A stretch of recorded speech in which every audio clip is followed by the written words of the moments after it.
Tuesday, February 28th, 2017. In addition, a copy of this notice is and has been available to the public and is on file in the office of the municipal clerk.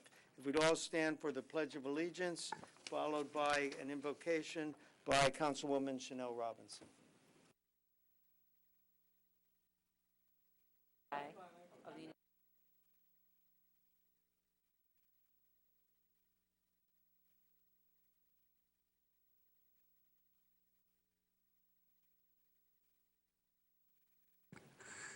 O God and Creator, Redeemer of all, the faithful hear our supplications.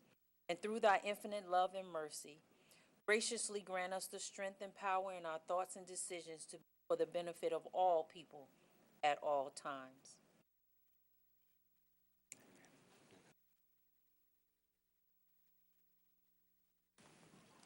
Madam Master Clerk, please call the roll. Councilman Chase. Here. Councilwoman Francois. Mayor Kramer. Here. Councilman Onijaka. Here. Councilman Prasad. Councilwoman Robinson. Here. Councilwoman Sherman. Here. Councilman Vasanella. Here. Deputy Mayor Wright. Thank you. As unprecedented as it is, we have no commendations or proclamations this time. Do I have a motion to open to the meeting to the public? So moved. Second. Moved and seconded. Seeing no discussion, all in favor? Aye. Opposed? Motion is carried. The meeting is open to the public. Anyone wishing to speak, please come up, state your name and address, and you are limited to 5 minutes. You may only come up once, no yielding of time. Just come on right up. A little informal here sometimes. Evening.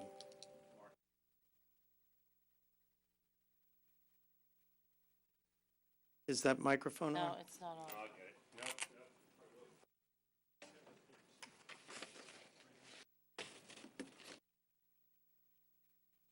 Oh, yes. Okay, I'll give it. You hear it? Or? Okay, okay.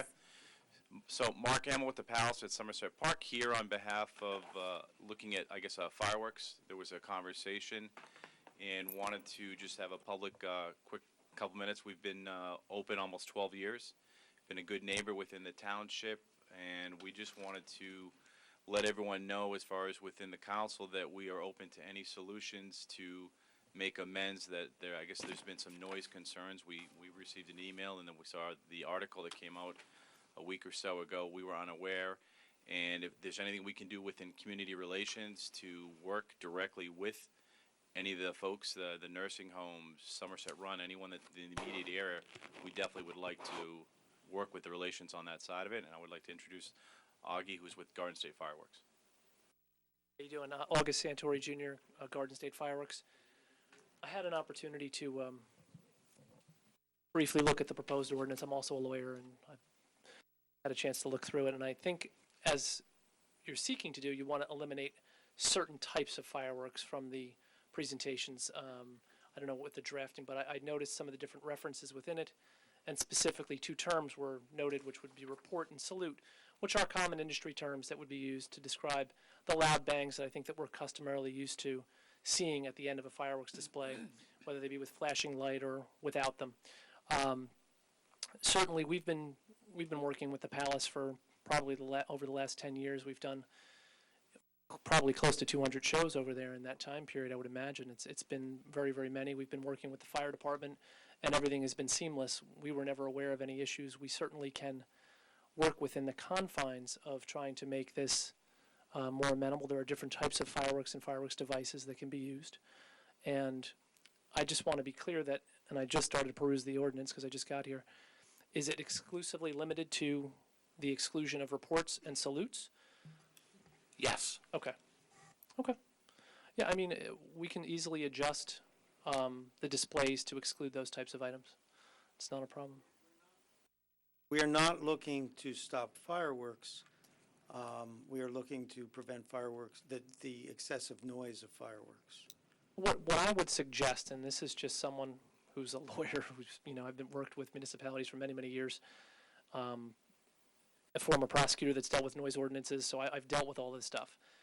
But I've also been in fireworks since the time I was born, so I would certainly have the shows that are done for the Palace are done in accordance with obviously wedding and other celebrations, anniversaries, whatever the case may be. I don't know that I would restrict it for July 4th. Personally, I think I would exclude it if you're going to have a July 4th display. We don't do your July 4th display. I'm just telling you that in my mind, when you have everyone out there, Not to interrupt you, but it's for private displays, not public displays. I didn't see that there in the ordinance. Okay, so then that's fine. I think that, just before you got into a situation where naturally it would get violated, because I think very often fireworks display companies have a standard format, as most of us do, and most of the displays are ended with noise to be able to punctuate the endings. So if the only two types of devices are really that's not a problem. But really, to echo Mark's points, we've been doing fireworks for 125 years. We do a lot of the displays throughout the country, including Washington, D.C. on the Monument. We are obviously very, very aware of compliance and necessity, and we want to make sure that wherever we go, that we're well received. And thankfully, we've had a great rapport with the fire department. We'll continue to do that. We'll make sure we make the adjustments on our end on these private displays so that there are no those types of devices are excluded accordingly. There's actually a couple events coming up that I think that are permitted, and we'll put that in effect immediately, even though the ordinance isn't in place, to show the good faith and intent to make sure that those are pulled out and that we start to move this in the right spirit. I think mostly what Mark is saying is that if there is a concern from anyone at any point in time, we're here from an informational perspective, and we extend that to your group as well. We obviously have a lot of knowledge about the industry, but certainly from a community perspective, if there are some concerns or questions about things, I know the Palace has been very receptive, and we've had a great relationship with them. We just want to help continue entertaining these events. Well, thank you. Thank you. If you come, I don't know how you can come up with a suggestion that would eliminate the noise without eliminating the noise, but we are open to listening. Yeah, I think that there's always a little bit of noise associated with fireworks. You have a Right. lift charge, you have a bursting charge. That's going to be, We understand but that. eliminating the reports themselves, that's fine. My main concern was, I know that July 4th, everybody's out with their families. Right. It's a significantly different type of feel when you start to remove the noise from a display. It's a more passive event. It's pretty, but it's not as powerful. And I think that's not what people are expecting when they're celebrating July 4th. Right. So, as a patriot, I just want to make sure that's in there. Other than that, I think That's your time. we're fine, right? Yes. Okay, great. Okay. Thank you so much. Thank you. Pleasure. So for the purpose of the public, the ordinance will be coming up in a bit. The fireworks won't be silent. It's just won't be added gunpowder, for lack of a better term, to make it louder. But the fireworks on themselves have some noise associated with them. We're not trying to eliminate that. Anyone else wishing to speak? Mr. Mayor, just before the gentleman from the fireworks company Yes, leaves, just for informational purposes, on the Township website today, the RFQ went out for our fireworks for the 4th of July. So by all means, submit one. Anyone else wishing to speak?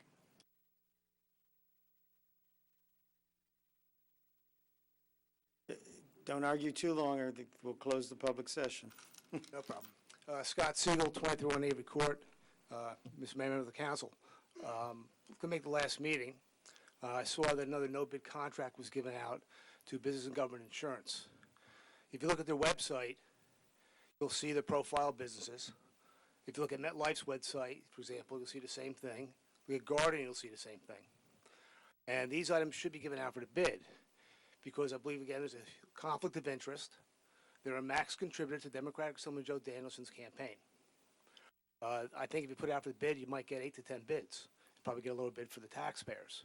And as I keep telling companies, you don't have to give a $2,600 max contribution. North American gets no bid contracts. They only give $350. So I think there's a gaping hole in the pay to play. Also, I do believe that any time something is out there, there should be a amount that is going to be, the cost of it should be listed. On the ordinance, it just says they're getting the bid. It doesn't say for how much money. I think for transparency purposes, it should always be on all the contracts. Yeah, it doesn't. Some there are, some there are not. I don't know why. Also, if you look at the December meeting schedule, you'll notice that the link does not work. And someone should be checking this stuff before the meetings. It's a dead link. I don't know why, but someone on the council should be checking these things out.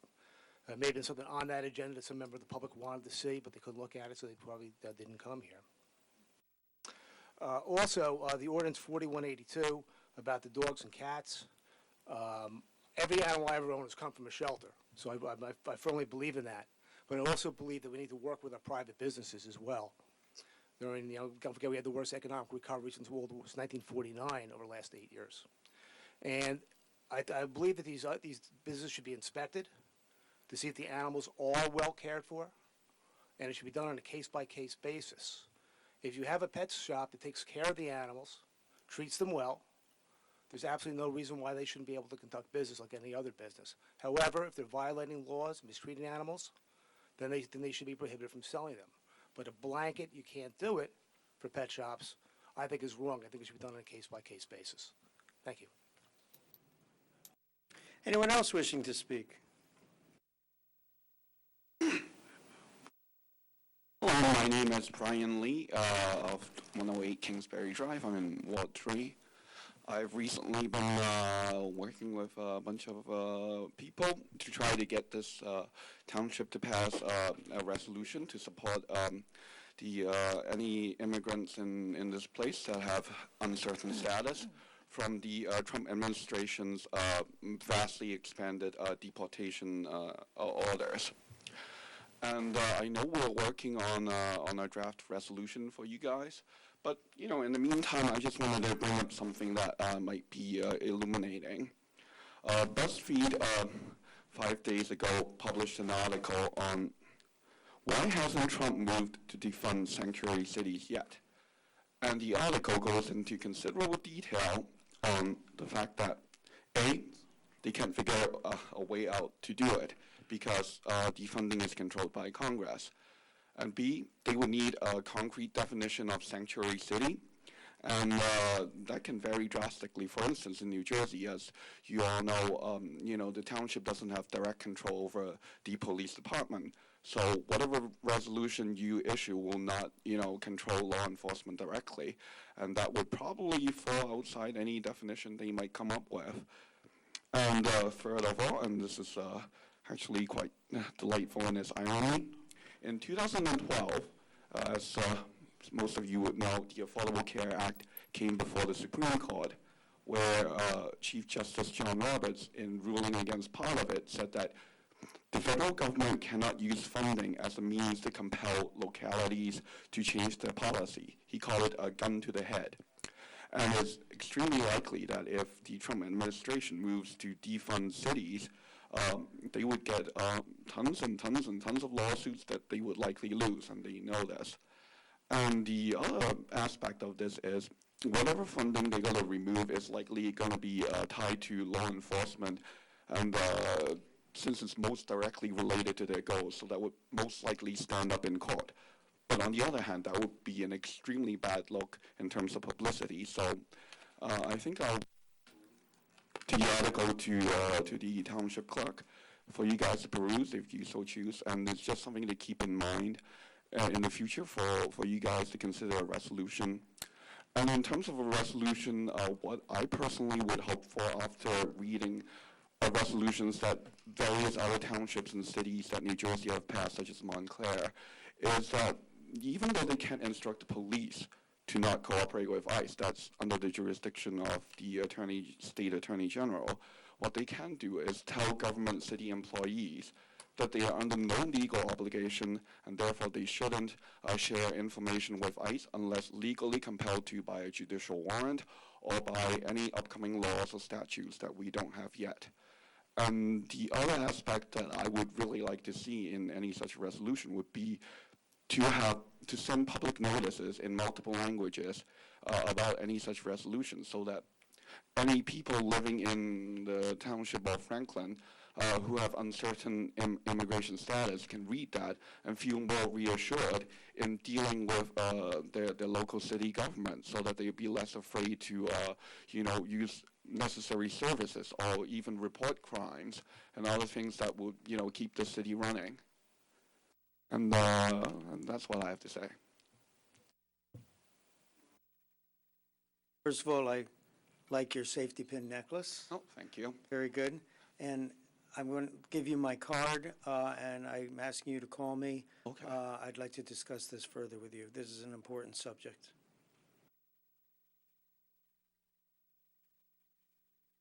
Thank you. Anyone else wishing to speak? Ms. Powell? Linda Powell, 22 Buffer Drive. A couple different things. First of all, I want to thank council and Anne Marie McCarthy for all the help we've had in publicizing the environmental forum we had last night. I'm glad many of you were able to attend. We actually had so much information to provide that we didn't even get to provide it all. So I wanted to let people know that there's going to be a health forum in just a couple of weeks, so we'll need more help publicizing it. And it will be Dr. Curtis Norgard, who's a pediatrician and environmental health advocate, will be coming down from Massachusetts. And I have some of his bio here, but apparently he can also provide materials so the forum would qualify for CMEs or continuing education credits for doctors and possibly other healthcare professionals. So tell your doctors about this as well. And that will be on March 18th at 2 p.m. It's a Saturday at Sampson G. Smith School at 1649 Amwell Road in Somerset, New Jersey. The other thing I wanted to thank you for was passing the health resolution as the Board of Health. Although I do have two comments to make. I did send out an email tonight, which I'm sure none of you had opportunity to read yet. But I had two things that I felt were, one thing that I thought was missing from that, and one thing that I thought should have been missing from it.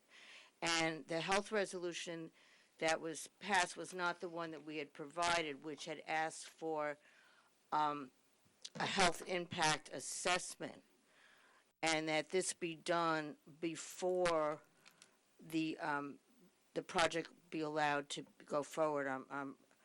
I'm referring to the Northeast Supply Enhancement Project of Williams Transco. And I think I left a copy of that on your desk if you want to look at it. Something like that where we ask for this health impact assessment, because one of the things it'll do is it'll give us more time. It'll slow it down because it says that we wanted to review the findings of this assessment before the project goes forward. So if you could consider doing it, there's still a little time left to do it in the pre-filing stage. So I would really beg you to do this. The other thing that I think should have been left out was on point 2 of what was passed.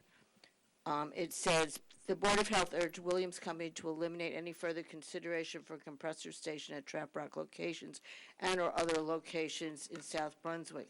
There was another part of the sentence there which suggested finding an alternative location. I think that should have been left out because we don't want it here or there.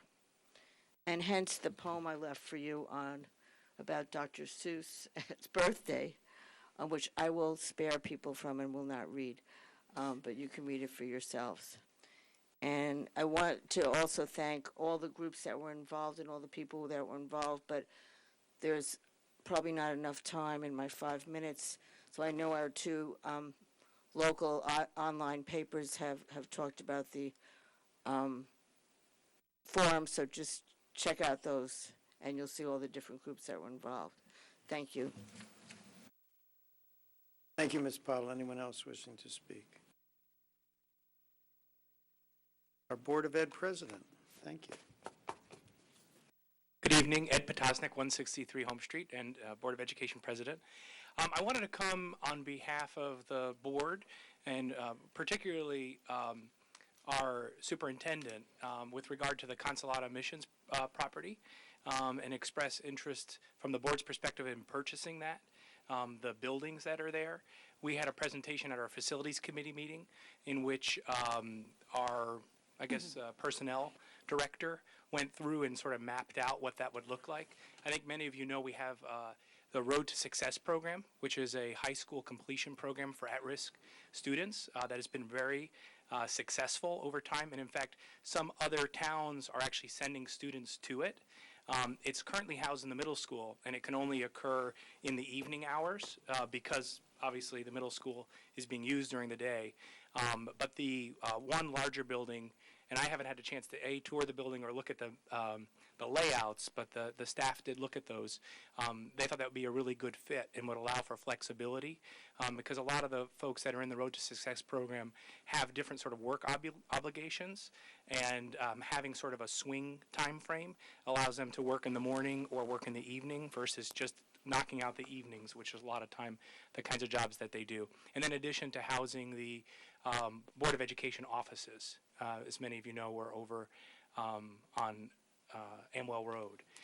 So just, I think there's further conversations that need to happen, but preliminarily, there has been some exploration on our part, and I think it would be helpful if the committee, we have a joint committee that we had established with the Board of Ed and the council from the old days when the council used to review the budget if it was voted down by the public, but we don't go to that public right now because we have our November elections, to sort of have that conversation again and look at it. But I'd be happy to answer questions or make the staff available to maybe talk that through. I know it's early, but I think it comes at a really good time for us as we're looking to expand that program, recuperate some of the money that we've sort of had taken away from the charter schools and bring it back because we're charging tuition.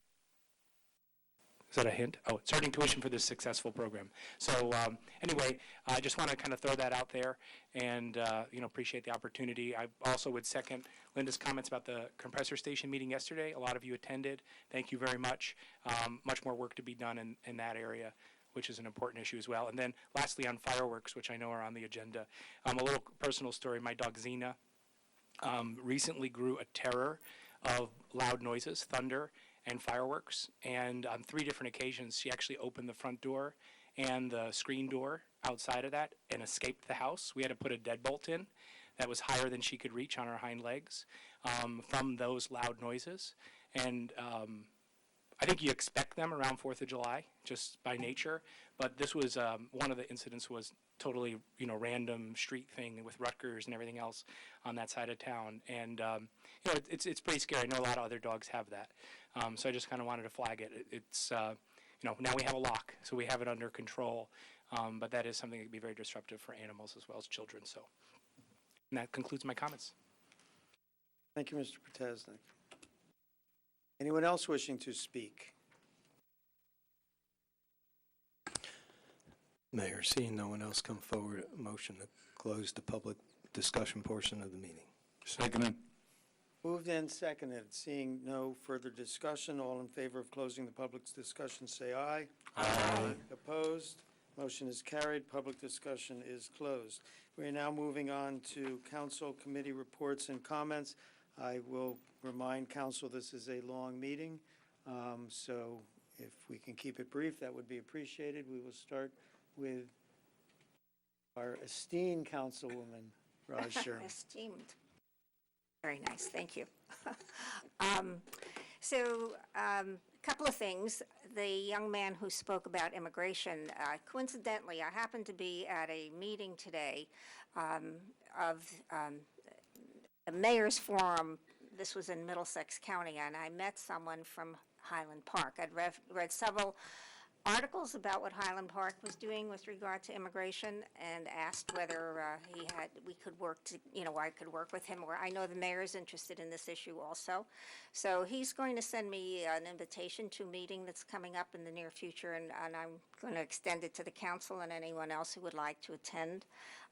They're very much more steeped in it than we are, and I thought they were approaching everything in a very intelligent way, which was it's preparedness. It's preparing the residents in case something happens and what to do and how they should react, and providing information, sort of what you were talking about.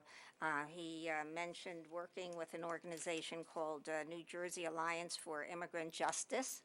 So I have every confidence that this council will get involved in that, to that degree, just so we do the right things and make sure that anyone in jeopardy in our community knows what their rights are, and perhaps identify some people. I don't know. This is just the very beginning, but our hearts are there.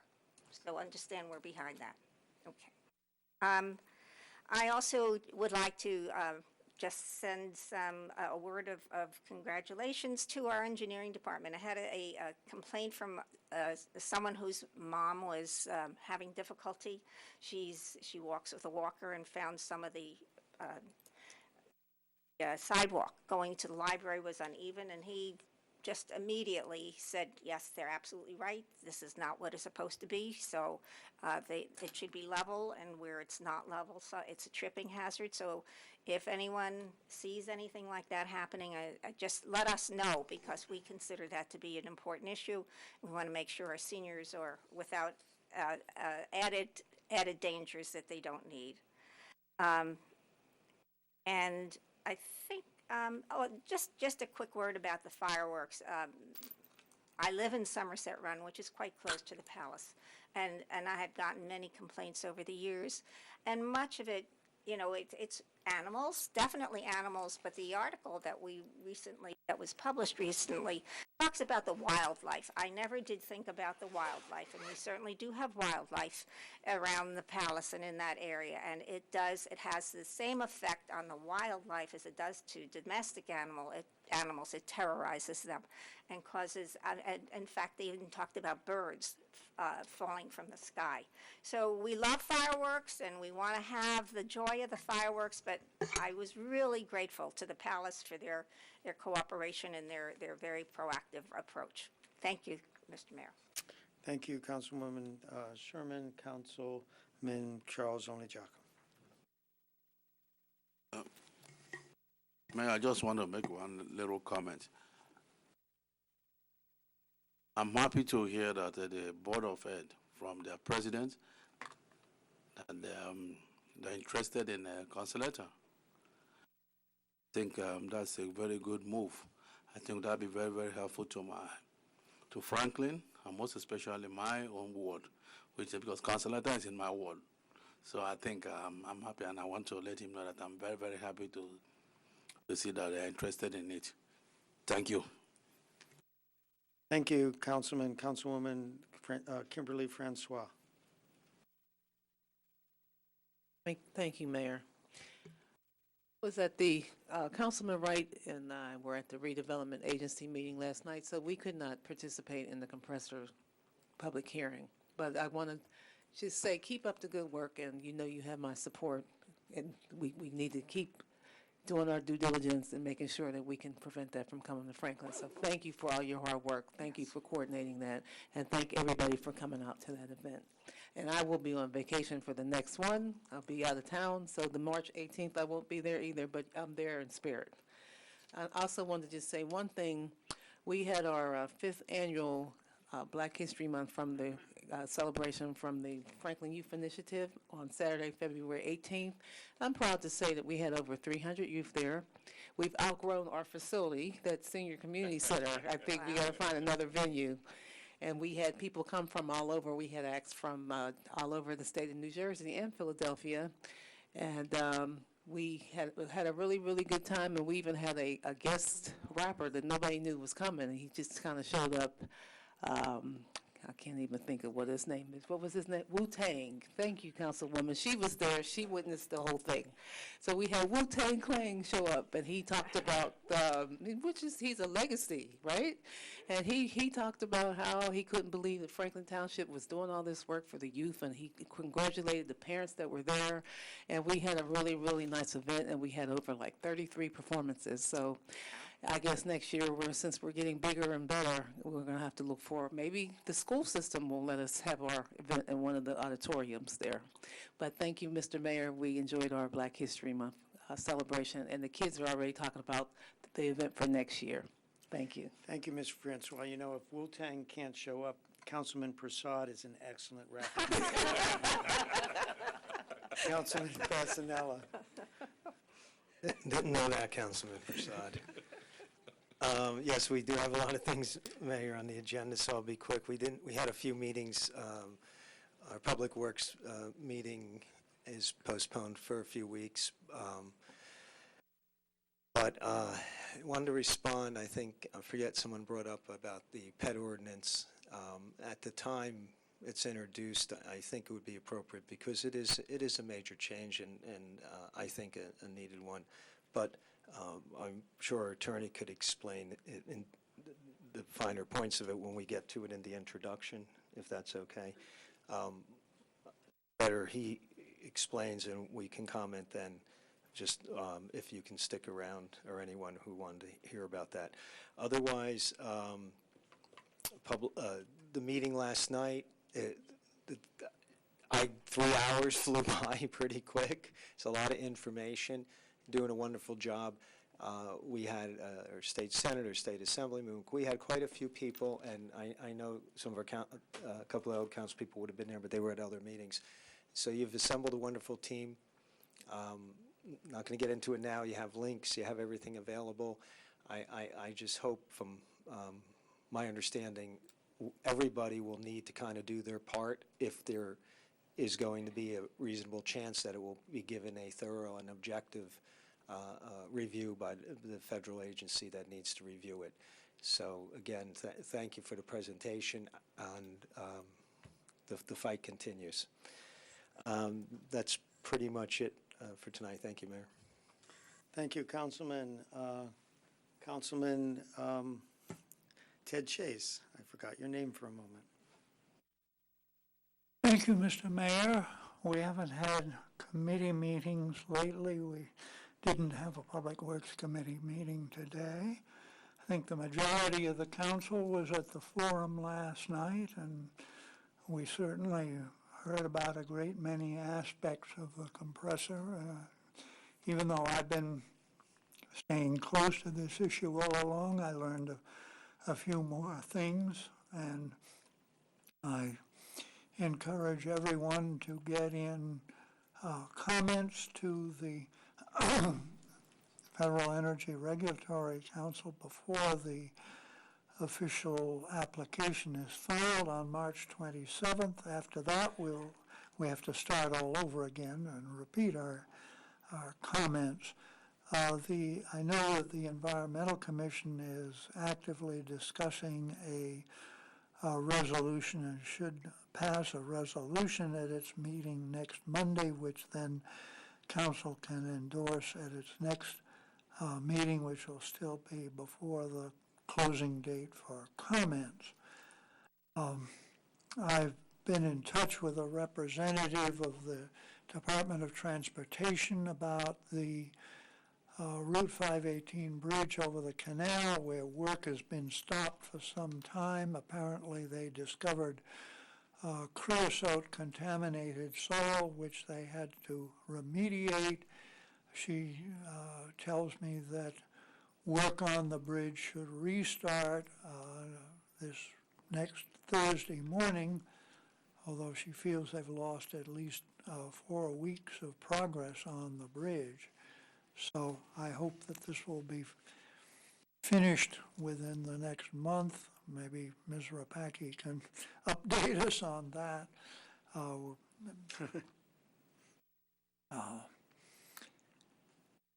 And I think that's everything. Thank you, Mr. Mayor. Thank you, Councilman. Councilwoman Chanel Robinson. Thank you, Mr. Mayor. I will keep this. I did enjoy myself in the time that I was at the Black History Program. You've done a fine job, Councilwoman Francois. It was just a delight to see the children engaged and actually just happy to be there and to be able to show off their talents and gifts. Even though rap is one of my least favorite genres, the only way I remember that is because I had written it down. But kudos and hats off to you and your committee for that event. Thank you. Last night's compressor station forum was very enlightening. I would encourage the public to stay engaged and stay involved.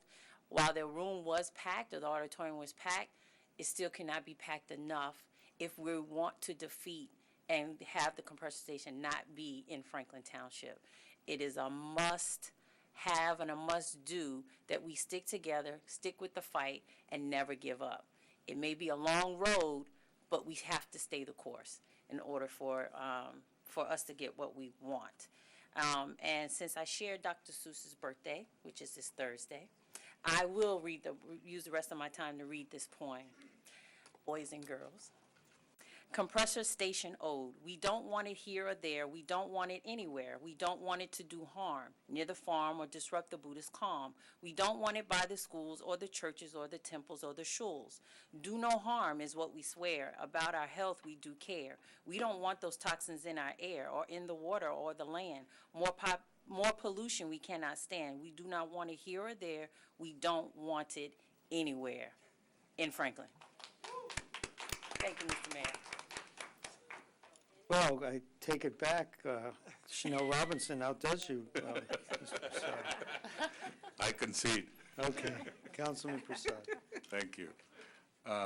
No, kudos to the task force. It was a great meeting. We had about 330 people there. Overflow parking extended from Sampson G. Smith to our library. So it was a great meeting. And for the 18th, we should try and get as much of a turnout on the health effects of the compressor with Dr. Curtis Norgard. It's at 2 p.m. on Saturday at Sampson G. Smith. Let's try and get a good turnout. Now, just to Mr. Potasnik, congratulations on your thoughts on the road to success. We support it. And the VOTEC has also been looking for alternate sites, and if we had the VOTEC alternate site here, maybe you could help some of the other kids as well. And I know that Raritan Valley is also looking to provide some of the high-demand job courses, such as cybersecurity, et cetera.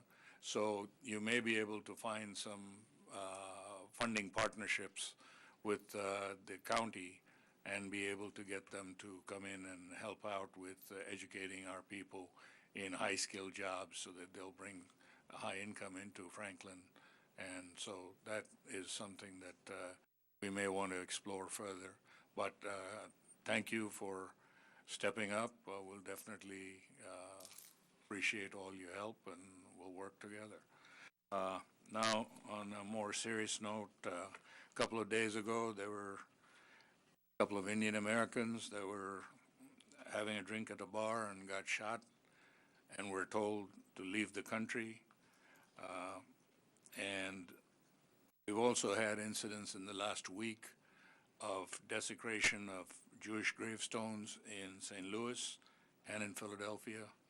There is no place in America for anything like this. And it should not be tolerated, and we should all oppose it. Expect that from our president as well.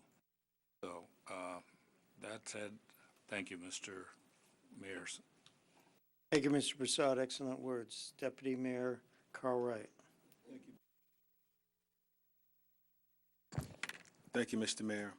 I have no report to give except for a short one, which happens on March 7th of this year, Tuesday. We will be having a meeting here in the chambers to discuss sidewalks, proposed sidewalks around schools in the Fourth Ward, which include Hillcrest, Pine Grove, the middle school, and to a lesser extent, Sampson G. Smith. The streets involved would be Girard Avenue, Berger Street, DeMont Lane, Arden Street, Abbott Road, Belmar Street, Hillcrest, and Dutton Streets. And the reason why we are including those streets and those schools is because our kids walk to schools. Now, not all the sides of the streets will receive sidewalks. According to our traffic officer, director of planning, and to our school board, I want to thank, they have gone over a list of what streets and what sides of the streets should have sidewalks. That way, our kids can start on the outer lane, just like a racing track. You start on the outer lane, and our goal is to move the students closer to the school. So if you start out on I don't know, Abbott Lane, and we need you on DeMont Lane, we're going to move you all the way in. Now, You won't get a sidewalk all the way down the street. You might get a sidewalk to 1 block. Then you're going to get an intersection that says turn, cross the street, go down the other side of the street. Then you're going to come up to a stop sign that says stop, turn, walk in, and go further down the street. It might seem a little chaotic, but that's the way I think, Mr. Township Manager, that the law would state that that's how we would have to do business. So I'm trying to follow you, Deputy Mayor, and so yeah, I'll say yes and no. And I'm not trying. I think that what you're trying to say is that sometimes the walking route from a home to a school is not a straight line. Right. That's true, so generally speaking, and in my experience, which actually goes back to the formation of that list with Gary Piatek, the transportation supervisor from the Board of Ed, that the walking routes are determined by the shortest distance between 2 points. That's correct. But it does sometimes weave through neighborhoods. Yes. So that's a yes to that question. In particular, though, I just want to raise this point. This meeting that's scheduled, this special council meeting that's scheduled for March 7th, is specifically to address the installation of sidewalks on 4 streets. 4 streets. Okay. Those would be Belmar, Girard, Hillcrest, and Dutton, which were on the master list of streets identified back in, I believe, 2003 or so by the Board of Education and the Police Department traffic sergeant at the time. I don't know much about that guy, but he seemed to think he knew a lot about sidewalks back then. Oh, excuse me, wasn't that guy you? It was. But those streets were identified as already having walkers on them, specifically to the middle school in this case, where they are walking in the street because there are no sidewalks. So these were for safety concerns. Don't on steal all those my streets. rest of my report. And that's where we're going with the 7th. Okay. He was taking on my report. Well, since he said most of it, let's get to the other part. Our kids walk in the street not only for schools.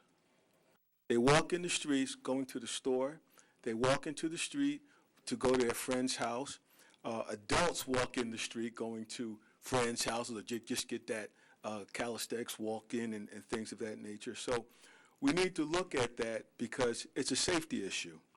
This township has grown from 0 to 65,000 residents thereabout. And I say 0 to 65, it seems like that's just how fast we've grown as a township. Cars are everywhere. We had a small amount of cars before, one in the driveway, but now we got 3 or 4 in the driveway. And we need to look at that because, again, to steal a line from Dr. Seuss, kids are everywhere, here and there. And we need to protect them at all costs. And the reason why I'm pushing sidewalks, and I'm pushing them very hard, as this council will attest to it, I'm pushing real hard on this, is because I almost hit a kid, a group of them, on Berry Street. I was turning the corner, and the kids were out in the street, and I didn't see them. And I'm looking right around the corner, and I didn't see them. And I almost clipped them. Slammed on the brakes, and was like, wow. It could have been my kids, your kids, or anybody else's kids. And if I would have hit them, it wouldn't have been, oh, I'm sorry. It wouldn't have been, I didn't see them. You'd have been like, oh, fool, you hit my kid. And kids are irreplaceable. You can't go out and get another one from the body shop. So it's important that we do put our kids on sidewalks. And by the way, we do have sidewalks on Berry Street now, just because of that. We do have sidewalks. How do we get the money for that? Community block grant, some extra money laid over? Or? That was the CDBG grant money, yes. Okay. This time I want your money. We can only save ourselves from ourselves. And I mean that to say, we got to get on board with this. We have to push this issue. we have to make it a paramount issue that sidewalks are everywhere. Now, we're in the older part of town and didn't need a sidewalk back then. I don't have a sidewalk. But when the apartment building came next door, I didn't get a sidewalk, but I got a curb. And the curb pushed me back because I was 1.5 feet on the right-of-way of the township. So again, I was parking out there, and if somebody would have hit me, it'd have been my fault. I was parking in the street. I didn't know better. So we need to look at that. We definitely need to take a sobering thought and think about sidewalks. Now, next week we'll have a meeting, as we noted. Our wonderful mayor here will be here to open up the meeting, and then it's just me and the council talking about sidewalks. Thank you. Thank you, Mr. Mayor. Thank you, Deputy Mayor. Oh, one more thing. Thank my fellow council members for coming to that meeting for sidewalks. So for anyone who hasn't heard, they were having a meeting March 7th. Sidewalks. Councilman Prasad will be rapping. So, President Potasnik, thank you for coming. Always appreciate having you here. There's going to be a lot of competition for those buildings on Consolata. This is one of the great things that this council has done, is acquiring that land. Certainly how it will affect our children will be an important factor in our considerations. Sanctuary cities, this is something near and dear to my heart. I do have a concern. I don't want to call undue question to those people we were trying to protect, and that's something I'm trying to balance in my mind. But as I think everyone noted, I gave my card to the gentleman who spoke because I am interested in this. I don't believe I've ever done that before. I won't go over the compressor meeting and the compressor issue. It's been well stated by council, and it's an important issue. And the last thing, though, is I'm looking for a head nod from council members. Mr. LaCourte has again agreed or asked to chair the Memorial Day festivities. If anyone objects to that, please speak up, but otherwise the manager can start arranging that with him. Seeing no objection. With all due respect, I would say if anyone objects, then they could volunteer to help me with it, because I need the help for that project. And with that segue, the township manager's report. Thank you, Mr. Mayor. In the interest of brevity, I really have no report. I'm going to be speaking enough in the very near future in this meeting that I don't need to speak now. Thank you. Okay. So the next item is item number 9, for those of you who are following along, the Complete Streets by Linda Rapke, Roudwise. Rapaki, yes, I missed the P entirely. Ridewise, Somerset. You can go to the mic there, you could sit at the table, you can do whatever you need to do. Rapaki, that's actually what it says here.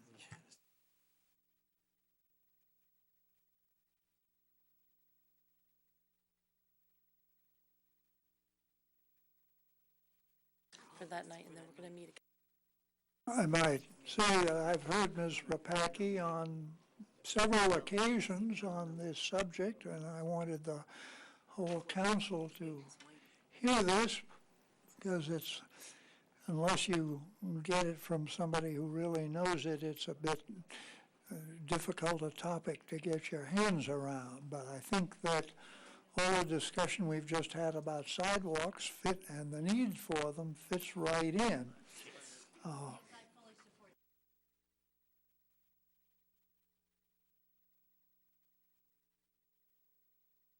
Someone could get the lights.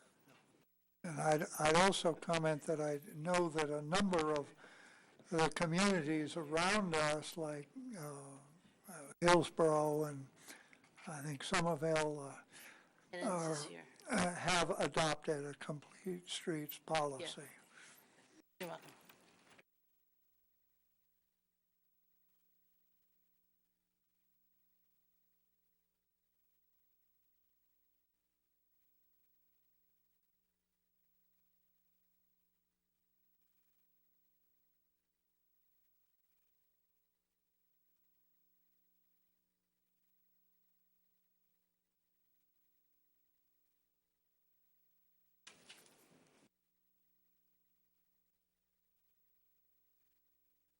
Can't see anything.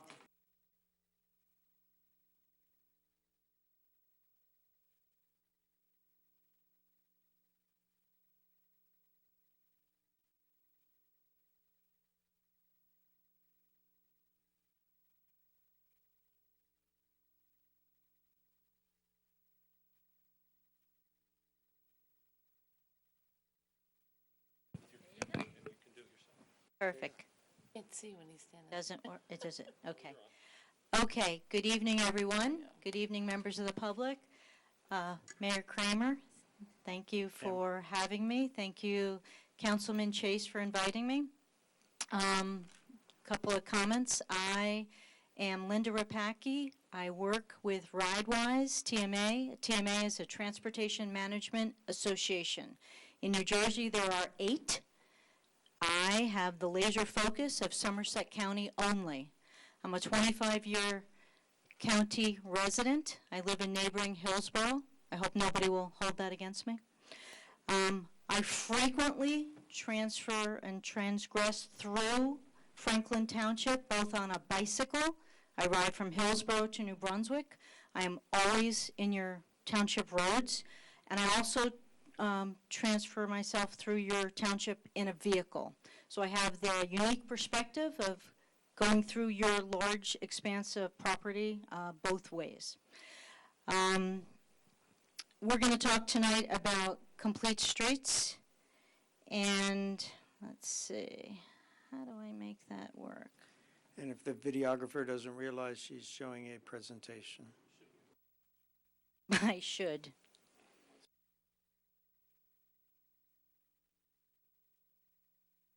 So just hit that one. Okay.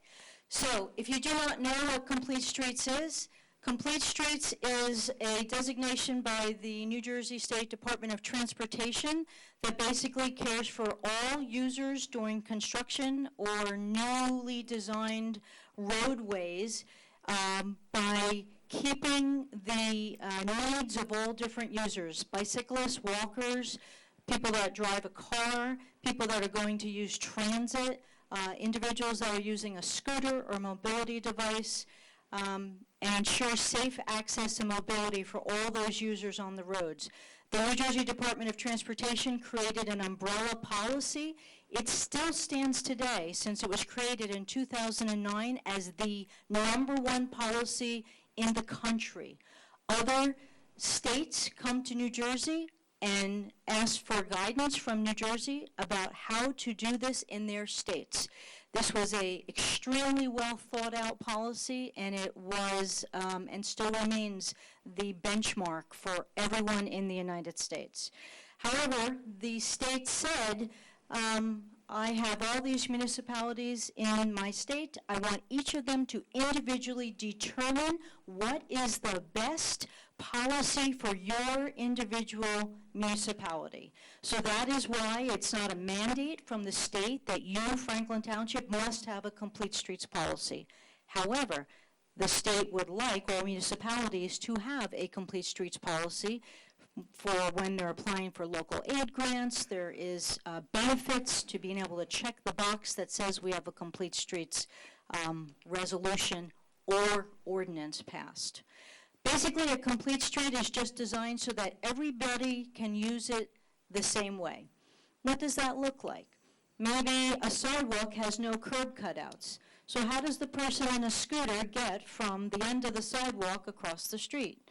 Perhaps that sidewalk does not exist for a student to get from their home to the school. That is a very good example of completing a street. Completing a street doesn't necessarily mean you're working actually in the street. You could be working on landscape furniture, you could be working on treescape, you could be working on bike lanes, you could be working on parks and trails. A complete street offers travel choices. That's basically what's going to happen when you pass a resolution for walking, biking, mobility. It connects to a wider network. A lot of what complete streets are is connecting the networks to schools, to ballparks, to the DNR Canal, to Colonial Park, to any other ecotourism area that you have already designated in your town. You want people to get there. If they are on a sidewalk that ends, a bike lane that ends, a street that is so wide and so dangerous to cross that nobody crosses the street, they're not going to the designations and to the areas that you want them to visit in your town. A complete street's fully accessible. All users should be able to get across and get around. And one thing that a lot of towns forget and miss out, a complete streets municipality should use wayfinding signs. I'm on the DNR Canal all the time, and while that may not be under the complete purview of everyone sitting in this room, wouldn't it be great if when I'm on that DNR Canal, there's a wayfinding sign that says, this way, half a mile, food, come spend your money in Franklin Township, we're here, really. So wayfinding signage in the town is an element that is often missed in complete streets, and I would ask you to consider that as you are thinking about adopting a resolution. How do you get to the ball field? How far? By miles, by steps? You could even make it fun by different methods of alerting people where things are in your township. I often travel to Vermont where my daughter lives, and there's a trail called the Island Line Bike Trail that goes right through Lake Champlain.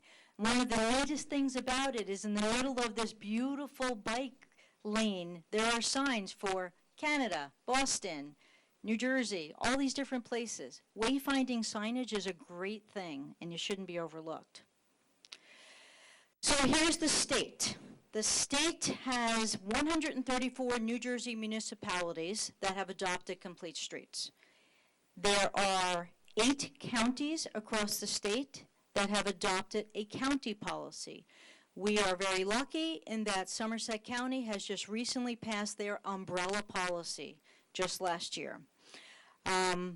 What this means, though, is that 3.5 million people are now covered, that's about 40% of the state, by a policy that would care for safe streets for everyone. We do continue to have the most policies in the nation. If you'll notice on this map, there's a bluish, purplish area. That's Franklin Township. You're kind of situated very nicely there in the center. I added that little element just to give you a perspective of where you sit in the state. If you'll notice the dark green that is to the left and down and up, those are all municipalities that have adopted complete streets. You would be a wonderful addition to Hillsborough, Montgomery, all of Mercer County, and the other municipalities that are in Somerset County that have adopted, which there are 9 towns in Somerset County. You would be town number 10. I don't want you to be town number 21. I want you to be town number 10 for many reasons. Somerset County and North Plainfield are the newest additions last year. You would be the first one for 2017. So why complete the street? For health reasons, for inadequate streets, for sidewalks that don't go anywhere, for people that don't drive, for seniors that want to age in place.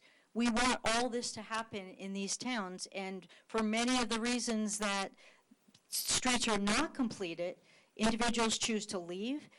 They choose to travel through Hamilton Street on the way to New Brunswick. They don't stop. We want them to stop. Some of the existing streets in general, not necessarily just in Franklin, but just in general, are inadequate because there are not sidewalks. Lanes are too narrow for motors to share with bikes. I am an experienced cyclist. I ride thousands of miles. I am fearless. I am the 1%. Most people are in the 60%. The 60%, which is, I really want to ride a bike. I'm a little worried. I think I could die. So we want people to be able to safely ride on the streets. If I am squeezed in with a car on a very narrow road, I don't feel safe. You're not going to change that for every single street. But there are some areas where you can, with signage, with striping, possibly with roadside markings, identify that this is where a cyclist belongs. When a cyclist and a motorist see signage that says, I belong here, everyone starts to cooperate better. And when they cooperate better, then there is respect on the roadways. Americans really do want to walk and bike more, but let's just take away the equation for who wants to bike. I have a choice. I get up in the morning, I can either bike 4.3 miles to work, which I do, or I can ride a car. I work with a whole group of individuals through social services where I teach them travel training. They don't have a choice. Many of them are transportation dependent. They walk, they bike, or they take public transit. We want to complete the street for those individuals, the ones who have no choice. There's a lot of those individuals that live in Franklin Township. I passed 4 individuals tonight on DeMott Lane in the dark that were riding bicycles. 1 had lights, 3 were not. So there's a lot of education, of course, that could also happen here. Individuals want to bike to school, bike to work. They bike to do everything. These are reasons to complete the street. Individuals walk. We see them walking on streets that don't have sidewalks. Hopefully they're walking against traffic, which is where they should be. Again, that's an educational component. There's a lot of opportunity here to not only have a complete streets resolution in your town, but to offer education, to offer seminars. I'm a licensed bicycle safety instructor. I can give seminars at the libraries for how to bike safely on the road. Through RideWise, which is a nonprofit, these services are free. Nominal cost for materials sometimes. But just in general, just educating the public, which side of the street should they be on? Who knows what side of the street cyclists should be on? They should be on the side of the street with traffic. However, we have individuals that come here from other countries. And believe it or not, in other countries, you cycle on the other side of the road. So now they come here and they don't know. There isn't Ellis Island anymore. There's not a method. There's not a handbook you get when you come to New Jersey or you come to Franklin Township that said, here are the rules. So this is one of the reasons why we need to complete the street. Public transit in Franklin Township. So there's the Dash. If you're not familiar with the Dash buses, the Somerset County buses, they travel between Bound Brook and New Brunswick. There's also an 853 bus that is just in the Somerset section. It travels between Somerset and New Brunswick. The Suburban 100 line travels up 27. These are all good things. These are all reasons, another reason why to complete the street, because people are going to these forms of transportation. People that perhaps don't have choices. They're walking a quarter mile, the first mile and the last mile, we call it. They are walking to get to these forms of transportation. How are they walking there? Are they getting there safely? Do they have to cross a highway desert where the possibility exists that they could get hit?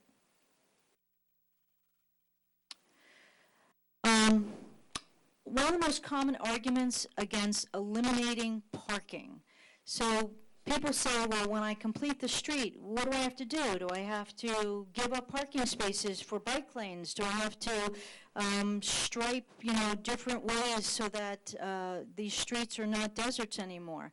I'm going to lose parking. I'm going to lose business. No one's going to be able to get to me. Well, guess what? When I travel from Hillsborough down to see my in-laws, and I travel down Hamilton Street in my car, I never stop in Franklin Township in my car. When I travel the 13 miles from my house to New Brunswick, I always stop in Franklin Township and spend my dollars in your town. I stop at the deli. I stop at the bike shop. I stop to get a cup of coffee. If it's snowing out and I'm freezing, I stop to just warm my hands. Active transportation dollars come into towns. It's not just the motor vehicles that provide economic advantages to your town. There's a whole 57-page report on the economic impacts of active transportation in New Jersey that was done at the Blaustein School. I did not print it out for you. I will send the link when I send other links, and you guys are all welcome to see it. Almost $500 million was identified in this study. That was an economic advantage to New Jersey for active transportation.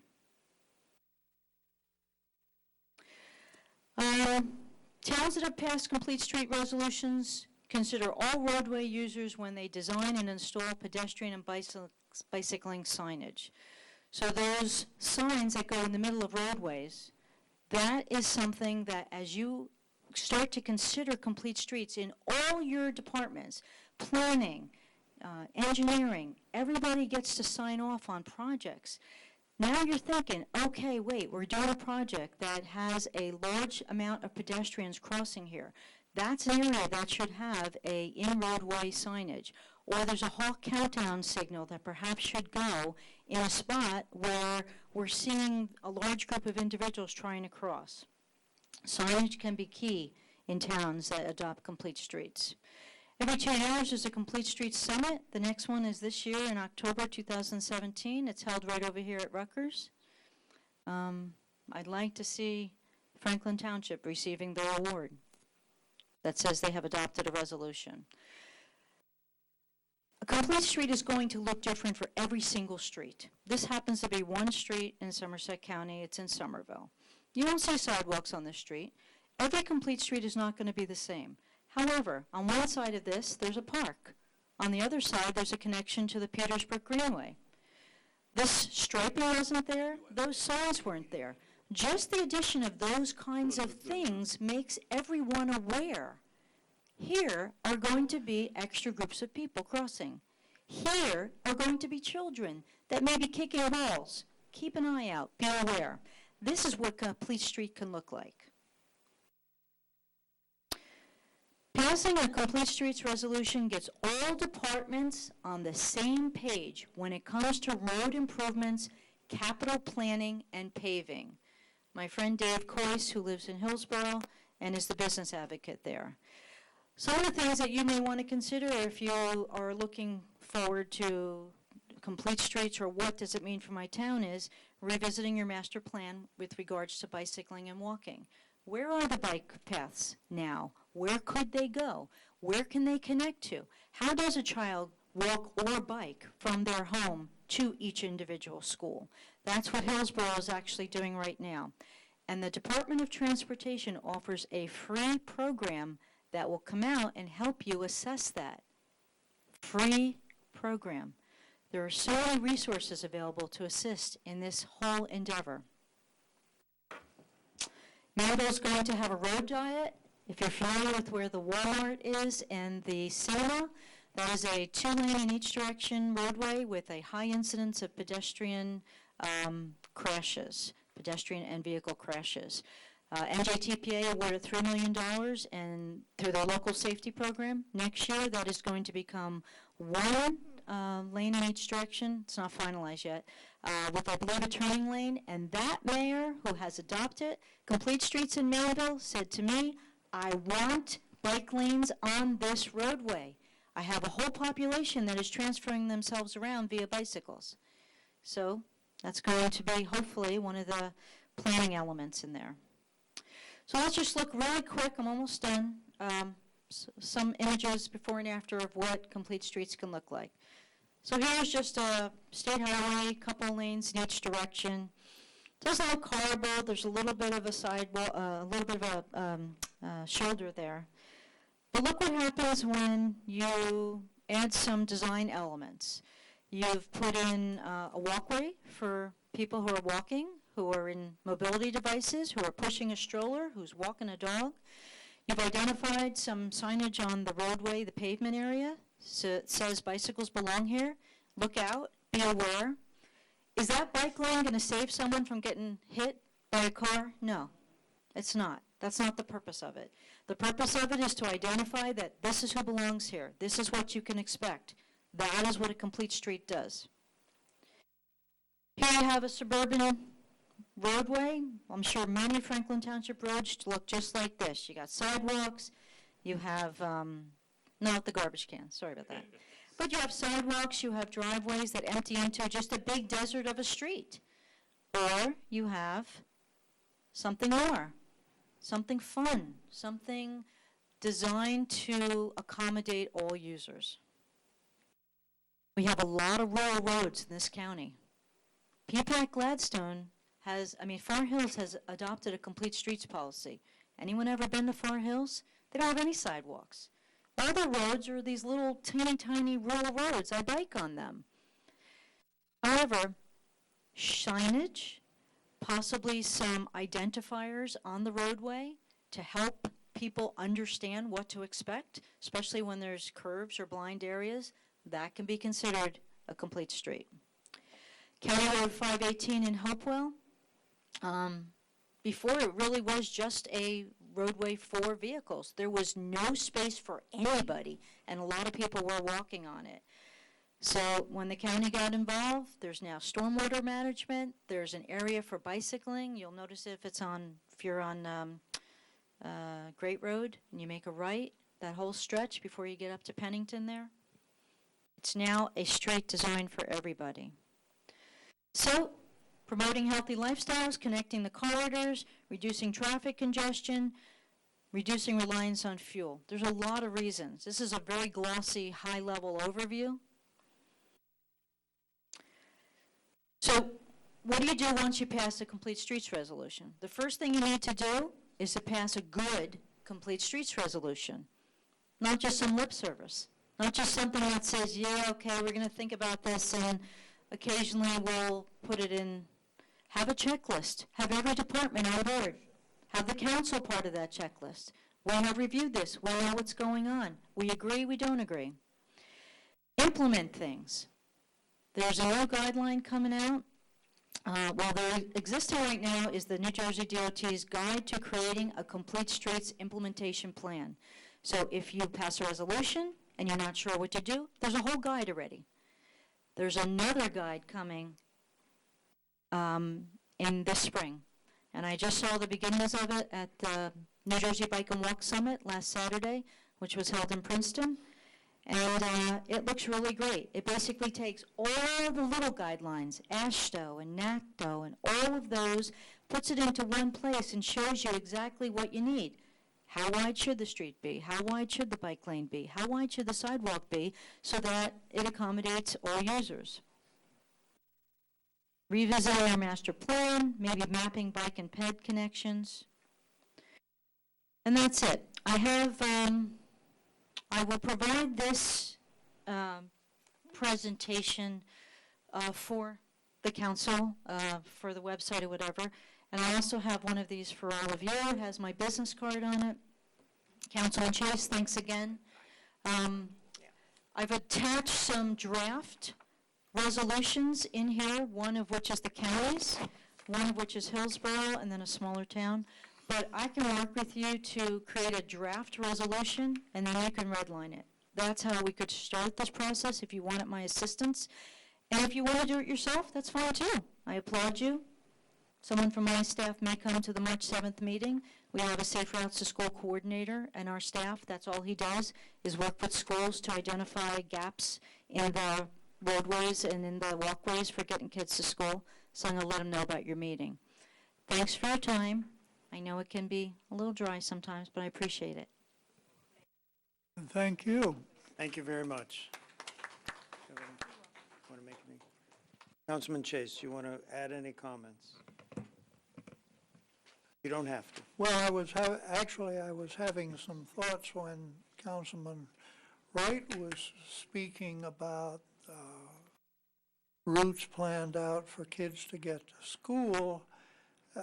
I think we should see that if they have to cross from one side of the street to the other, then there ought to be a crosswalk there. Because a lot of our really through streets are County roads, and some of them, like Elizabeth Avenue and Cedar Grove Lane, are very well provided with bike lanes. The one on Cedar Grove Lane is perhaps excessively signed.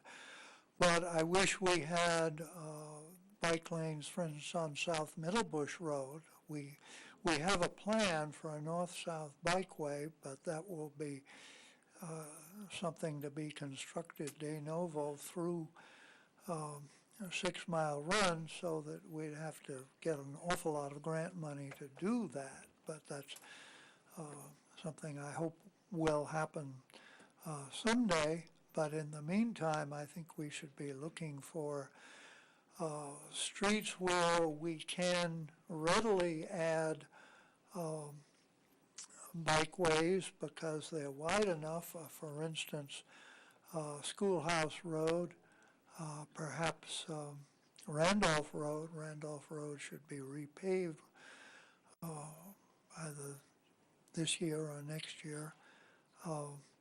We want, and I think a lot of the essence of complete street planning is, if you're going to do something to a street, then consider what you can put into it to make it more available for everyone, not just motor vehicles.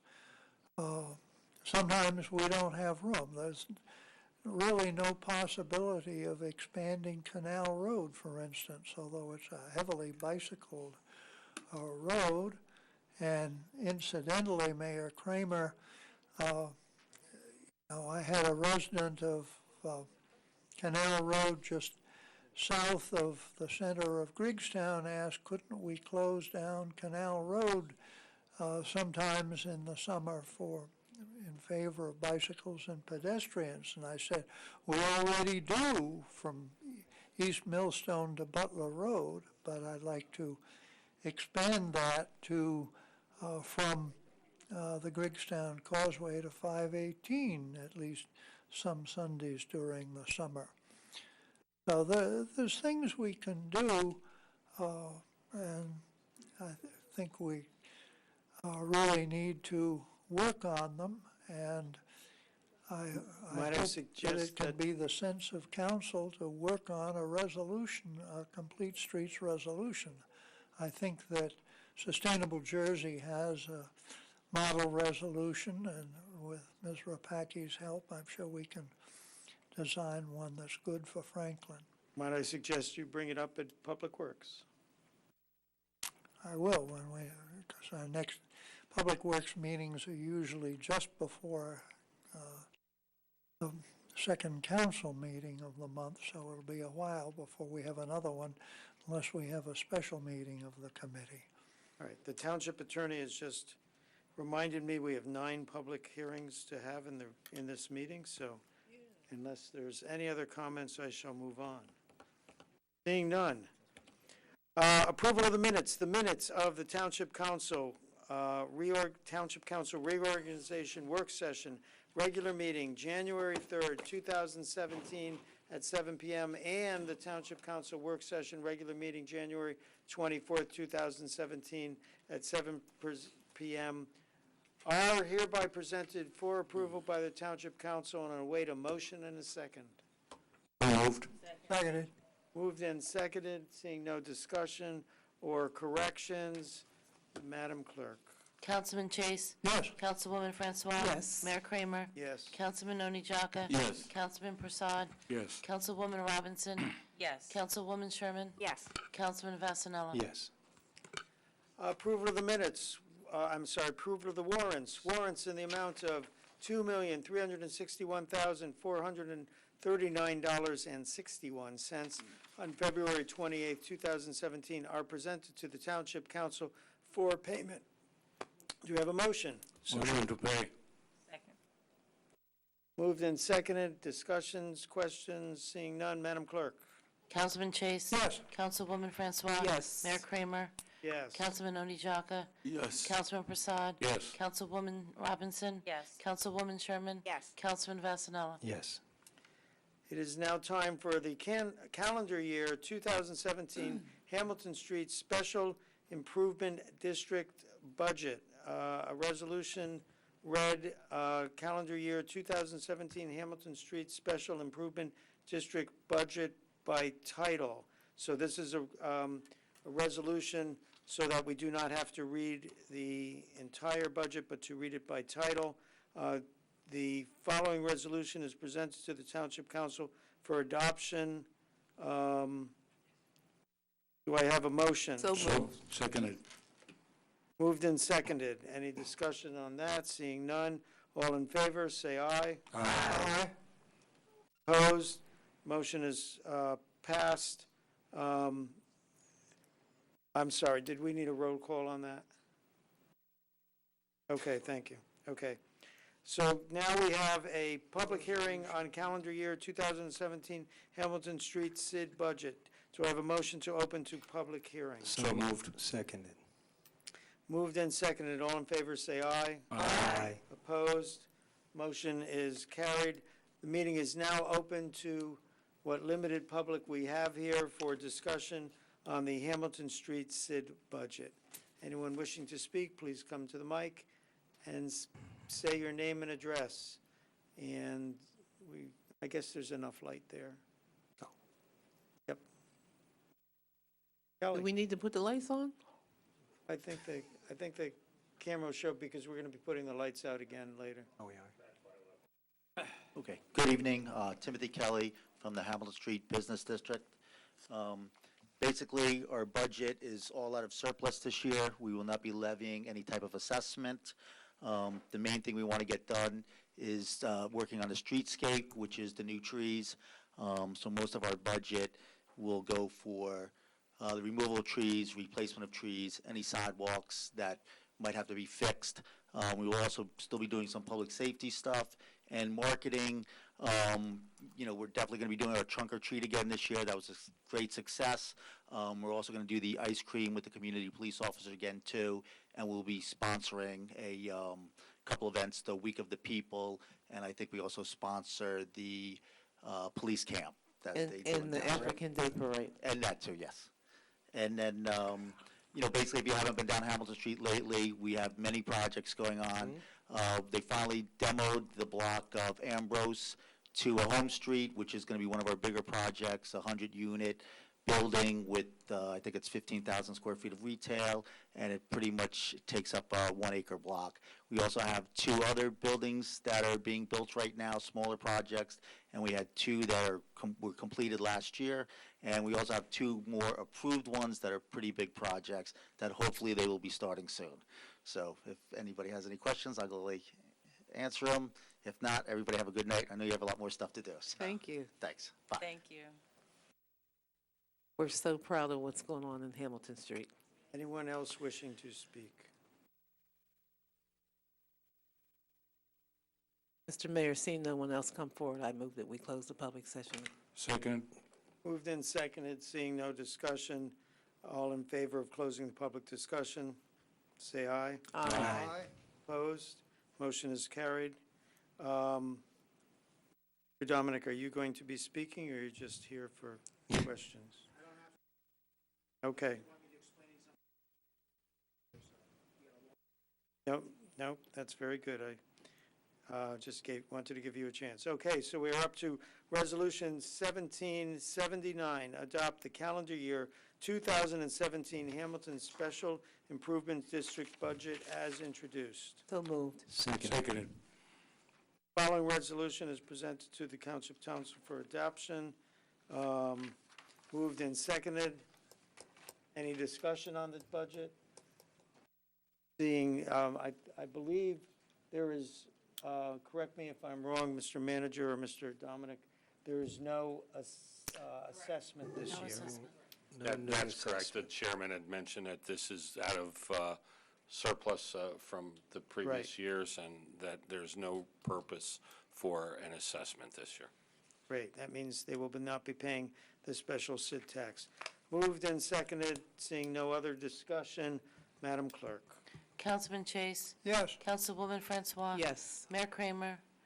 Yes. Councilman Oni Jaka? Yes. Councilman Prasad? Yes. Councilwoman Robinson? Yes. Councilwoman Sherman? Yes. Councilman Vasanella? Yes. So we're now moving on to public hearings and adoptions on second reading. The ordinance 4173-17, this is the Waldorf Street property. Councilman Vasanella, this is near and dear to your heart. Would you like to read the title? Sure, thank you, Mayor. Ordinance 4173-17, an ordinance to acquire by purchase or condemnation certain lands within the Township of Franklin, Somerset County for open space purposes in the Township of Franklin pursuant to NJSA 40A 12-13, A, also known as Block 282, Lot 1917, Waldorf Street, McCalla property. And just, Mayor, for those who may not know, the Waldorf. One second. Sure, The I'm sorry. attorney has approved an affidavit of publication for, and a public hearing is in order. Go ahead. Thank you, Mayor. Waldorf Street is a little street over that sits behind the parking lot of the Little League field. And we have some space we've acquired over the years. This is a little piece of the puzzle to kind of complete the puzzle, I think is how it was explained at one point. And we have no specific plan, but this will allow the opportunity to have more green space and/or use the property in a way that can help either in a recreational or possibly additional parking needed for the Little League field or whatever we choose to do. But this is a small but pertinent piece of property in the 4th Ward off of Belmar. Thank you. Okay. Do we have a motion to open to the public? So moved. Second. Moved and seconded. Seeing no discussion on opening to the public. All in favor of opening to the public? Say Aye. Aye. Opposed? Motion is carried. We are now open to the public for discussion on this item only. Mayor, seeing no one from the public come forward, a motion to close the public portion of the hearing. Second. Moved and seconded. Seeing no discussion. Motion to close the public hearing, say aye. Aye. Opposed? Motion is carried. The public hearing is closed. Now we have a motion to adopt. So moved. Second. Moved and seconded. Any discussion on the item itself? Seeing none, Madam Clerk. Councilman Chase. Yes. Councilwoman Francois. Yes. Mayor Kramer. Yes. Councilman Onijaka. Yes. Councilman Prasad. Yes. Councilwoman Robinson. Yes. Councilwoman Sherman. Yes. Councilman Vasanella. Yes. I would just like to, as I always do, mention on this, it mentions the word condemnation. There is no eminent domain being used. That's a term of art. Ordinance, or item B, ordinance 4174-17. We're now going to pay for that acquisition. Capital ordinance providing for an acquisition of property known as Block 282, Lot 9, located on 17 Waldorf Street, in and by the Township of Franklin in the County of Somerset, State of New Jersey, the Township appropriating $145,600 therefrom the Open Space Trust Fund of the Township of Franklin to pay for the cost thereof. The Township Attorney has approved an affidavit of publication, and a public hearing is in order. Do we have a motion for public hearing? So moved. Second. Moved and seconded. Seeing no discussion on opening the public session, all in favor say aye. Aye. Opposed? Motion is carried. We are now open to public discussion on this item only. Mayor, seeing no one coming forward from the public, a motion to close the public portion of the hearing on this ordinance. Second. Moved and seconded. Seeing no discussion, all in favor of closing public discussion say aye. Aye. Opposed? Motion is carried. Public discussion is closed. Do we have a motion on the item? So moved. Second. Moved and seconded. Any discussion on the item? Seeing none, Madam Clerk. Councilman Chase. Yes. Councilwoman Francois. Yes. Mayor Kramer. Yes. Councilman Onijaka. Yes. Councilman Prasad. Yes. Councilwoman Robinson. Yes. Councilwoman Sherman. Yes. Councilman Vasanella. Yes. The next item is item C, ordinance 417517. Councilman Chase, this is one you are close to. If you Ordinance 4175-17, an ordinance to acquire by purchase or condemnation certain lands within the Township of Franklin, Somerset County for open space purposes in the Township of Franklin pursuant to NJSA 48:12-13A, also known as Block 11.01, Lot 1.01 on Bunker Hill Road, commonly known as the Craig property. Virginia Craig having left it to the DNR Greenway, and we are acquiring it from the Greenway. The Township Attorney has approved an affidavit of publication, and a public hearing is in order. Do I have a motion for that public hearing? So moved. Second. Moved and seconded, seeing no discussion on the public hearing. All in favor of a public hearing, say aye. Aye. Opposed? Motion is carried. We are now open to the public on this item only. Mr. Mayor, seeing no one coming forward, I move we close the public session. Seconded. Moved and seconded, seeing no discussion on that. All in favor of closing public session, say aye. Aye. Opposed? Motion is carried. Public session is closed. We have a motion on the item. Motion for passage. Seconded. Moved and seconded. Any discussion on it? I will again, well, first of all, condemnation is used. It's a term of art. We are not using eminent domain. And I will be voting no, simply because I do not think this land would be, the Greenway would actually sell this land to a developer, but I certainly recognize why others would vote yes on this. I do not argue with them on it. Go ahead, Mr. Chase. I'd just like to respond. I passed on your comment to Linda Mead, the Executive Director of the Greenway, and she said, in effect, well, I knew Virginia Craig, so I wouldn't sell it, but who knows what some board of the Greenway 10, 20 years hence might do. So I think it is better that the township acquire it, and in fact, the Greenway maintains the easement. They've in effect preserved the development right, so that between us, this cannot be developed. That's actually an excellent point. I hadn't thought about years from now. Any other comments? Okay, Madam Clerk. Councilman Chase? Yes. Councilwoman Francois? Yes. Mayor Kramer? Yes. I sensed that. I hadn't thought of that. That's Yes. right, he did make a good point. Councilman Onijaka? Yes. Councilman Prasad? Yes. Councilwoman Robinson? Yes. Councilwoman Sherman? Yes. Councilman Vasanella? Yes. It's an excellent point. Times change. You never know what could happen in the future. If we own it, we control it. Very good. Thank you. We are out to, I guess we got to pay for it. Capital Ordinance 4176-17, a capital ordinance providing for acquisition of property known as Block 11.01, Lot 1.01, in and by the Township of Franklin in the County of Somerset, State of New Jersey. State of New Jersey again. The Township appropriating $511,600, therefore, from the Open Space Trust Fund of the Township to pay the costs thereof. The Township Attorney has approved the affidavit of publication, and a public hearing is in order. Do we have a motion for a public hearing? So moved. Seconded. Moved and seconded, seeing no discussion on the public hearing. All in favor of opening for public hearing, say aye. Aye. Opposed? Motion is carried. We are now open to the public for discussion on this item only. Seeing no one coming forward from the public, Mayor, I motion to close the public portion of the hearing on this ordinance. Seconded. Moved and seconded. All in favor of closing for public discussion, say aye. Aye. Opposed? Motion is carried. We are now closed for public discussion.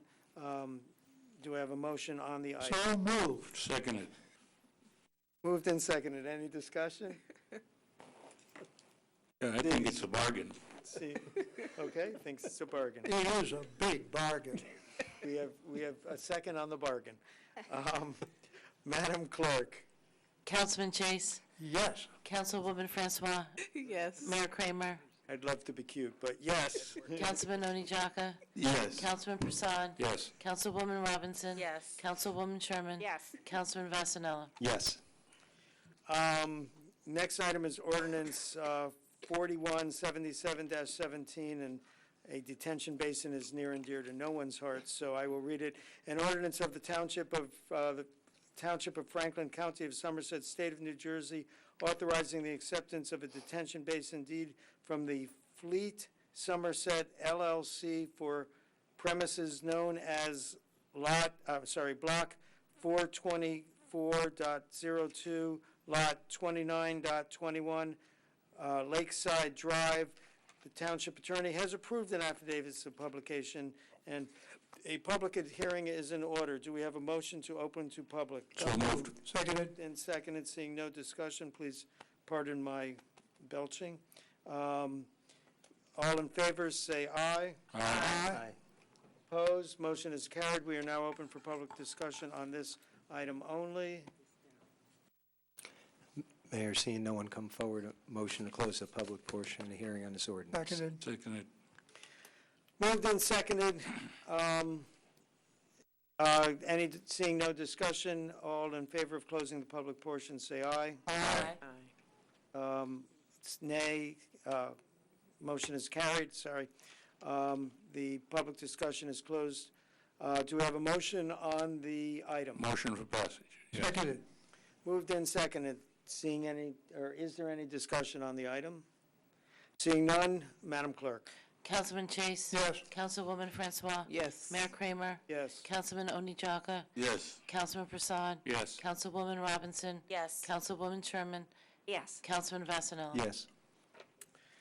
Item number F, or letter F, ordinance 4178-17, an ordinance of the Township of Franklin, County of Somerset, State of New Jersey, authorizing the acceptance of conservation easement from Canal Walk Associates LLC to the Township of Franklin for premises known as part of Block 513.48 Lot 1 and Block 513.44 Lot 1, Canal Walk Boulevard. The Township Attorney has approved the affidavit of publication, and a public hearing is in order. Do I have a motion to open to the So public? moved. Seconded. Moved and seconded, seeing no discussion. All in favor of opening to the public, say aye. Aye. Opposed? Motion is carried. We are now open to the public on this item only. Mayor, seeing no one come forward from the public, a motion to close the public portion of the hearing on this ordinance. Seconded. Moved and seconded, seeing no discussion on closing. All in favor of closing the public discussion, say aye. Aye. Opposed? Motion is carried. Public discussion is closed. Do I have a motion on the item? So moved. Seconded. Moved and seconded. Any discussion on the item of the easements? Seeing none, Madam Clerk. Councilman Chase, Yes. Councilwoman Francois, Yes. Mayor Kramer, Yes. Councilman Oni Jaka, Yes. Councilman Prasad, Yes. Councilwoman Robinson, Yes. Councilwoman Sherman, Yes. Councilman Vasanella. Yes. To item G, ordinance 4179-17, amend the municipal code of the Township of Franklin, County of Somerset, State of New Jersey, more particularly Chapter 260, Parks and Recreation, Article 3, exclusive use permit for the Parks Facility, Section 260-11, exclusive use permits and fees, non-residence fees, and non-refundable deposits. The Township Attorney has approved an affidavit of publication, and a public hearing is in order. Do I have a motion? So moved. Seconded. Moved and seconded. Seeing no discussion, all in favor of opening to public discussion? Aye. Aye. Opposed? Motion is carried. We are now open to the public on this item only. Mr. Mayor, seeing no one coming forward, I move we close the public Seconded. discussion. Moved and, the second app ended before the motion. Moved and seconded. Seeing no discussion on this, all in favor of closing? Aye. Opposed? Motion is carried. Public discussion is closed. Do I have a motion on the item? So moved. Seconded. Moved and seconded. Any discussion on the item? This is about changing our fees for non-residents to rent our parks. Seeing no discussion on the item, Madam Clerk. Councilman Chase? Yes. Councilwoman Francois? Yes. Mayor Kramer? Yes. Councilman Oni Jaka? Yes. Councilman Prasad? Yes. Councilwoman Robinson? Yes. Councilwoman Sherman? Yes. Councilman Vasanella? Yes. Item H, ordinance 4180-17. Mr. Councilman Chase, this is about the historic preservation.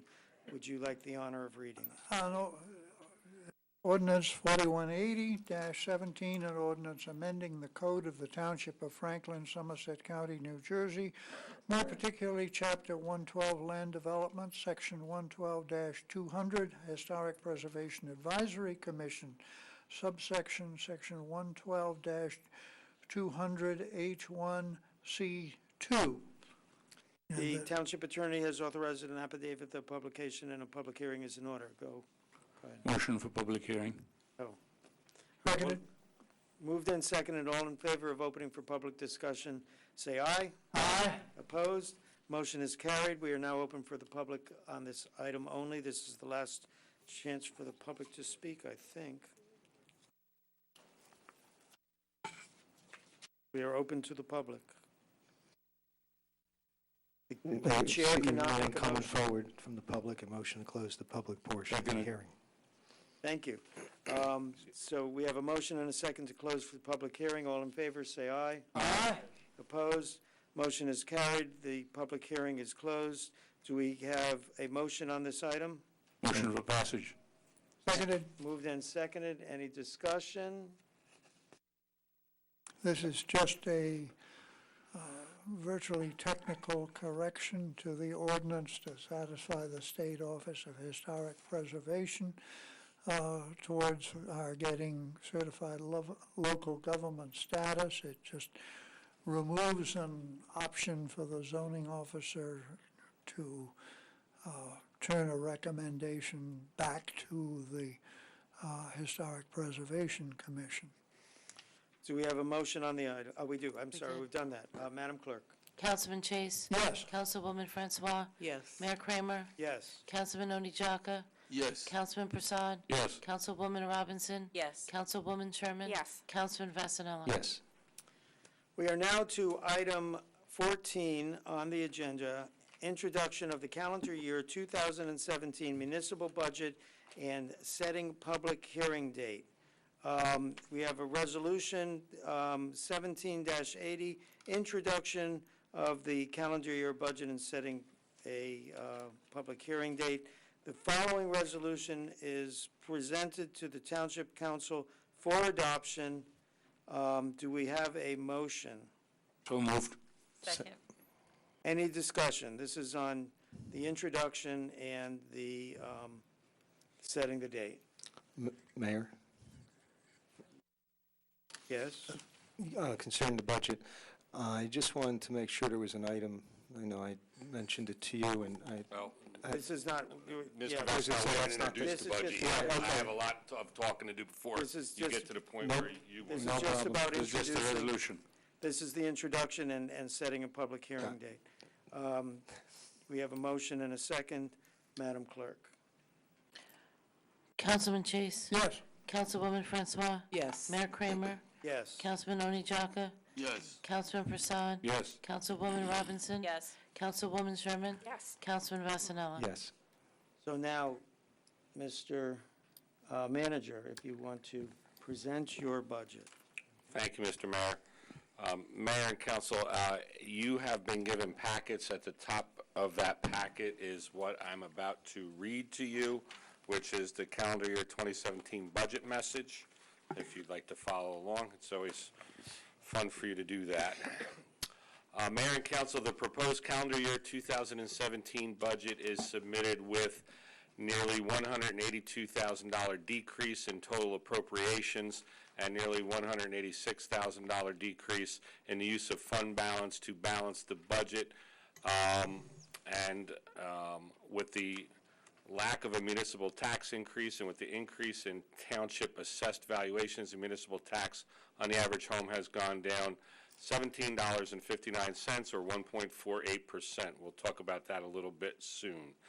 This calendar year 2017 municipal tax reduction has been achieved despite a flat projection of revenues and significant increases in group health insurance and pension costs. The calendar year 2017 budget continues to demonstrate the township's prioritization of improved efficiency and effectiveness, careful spending, and also working towards providing increased services, responsiveness, and convenience for our constituents. Budget summary: as the accompanying budget summary schedule indicates, the proposed calendar year 2017 municipal budget is $237,066 less than the municipal budget submitted for 2009, and uses more than $8.2 million less in fund balance to balance that budget.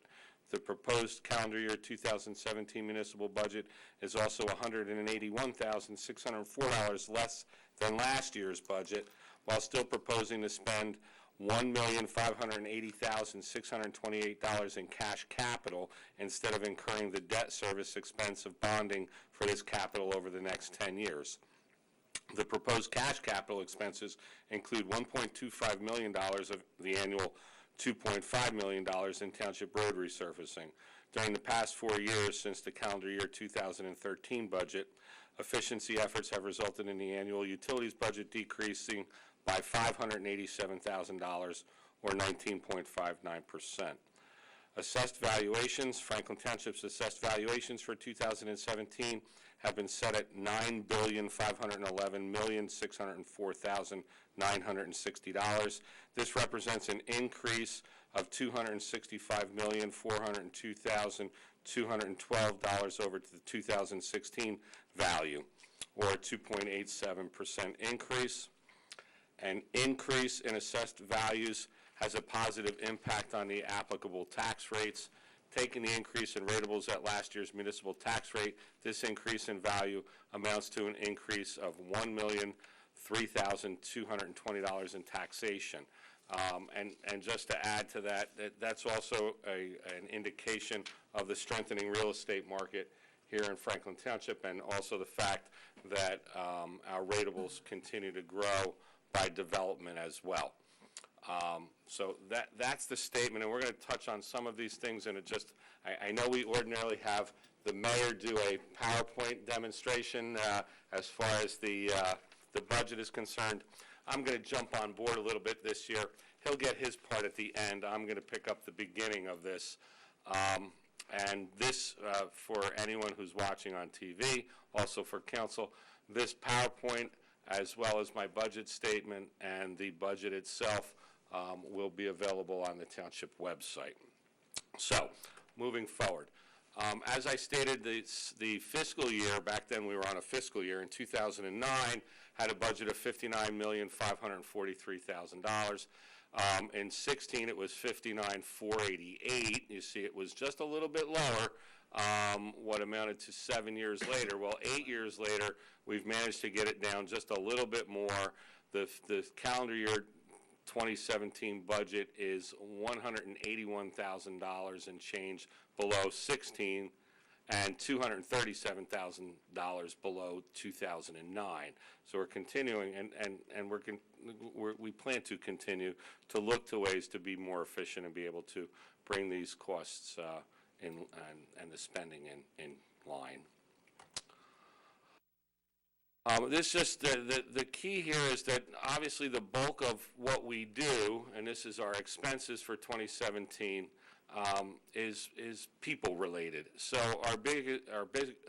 our biggest expenses are salary and wages and insurance. We're a service provider. We don't have a product, so we don't buy things. So what we spend money on is the people that work for the township and the related human resources expenses, and pensions and Social Security, insurance, and salary and wages, as you see, make up the bulk of our budget. And our revenue, the bulk of our revenue is generated by taxes, as is the case with all of government. Most of what we do is funded by the people that we serve through, in New Jersey, our property taxes. About 64% of our revenue is generated by taxes. and we're utilizing about 11% of our fund balance in that equation. So about 25% of our revenues, all of those other little pieces of the pie, come from other sources like fees and state aid and our permit fees in the Uniform Construction Code Office, interlocal agreements and grants, and other special revenue items that were mentioned, primarily fees. So this will give you an indication of how our budget was in 2009.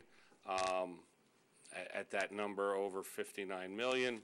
The market and the economy, we won't say crashed, but maybe it did crash. 2010, 2011, we bottomed out. We've seen a continuous growth in our budget. 2016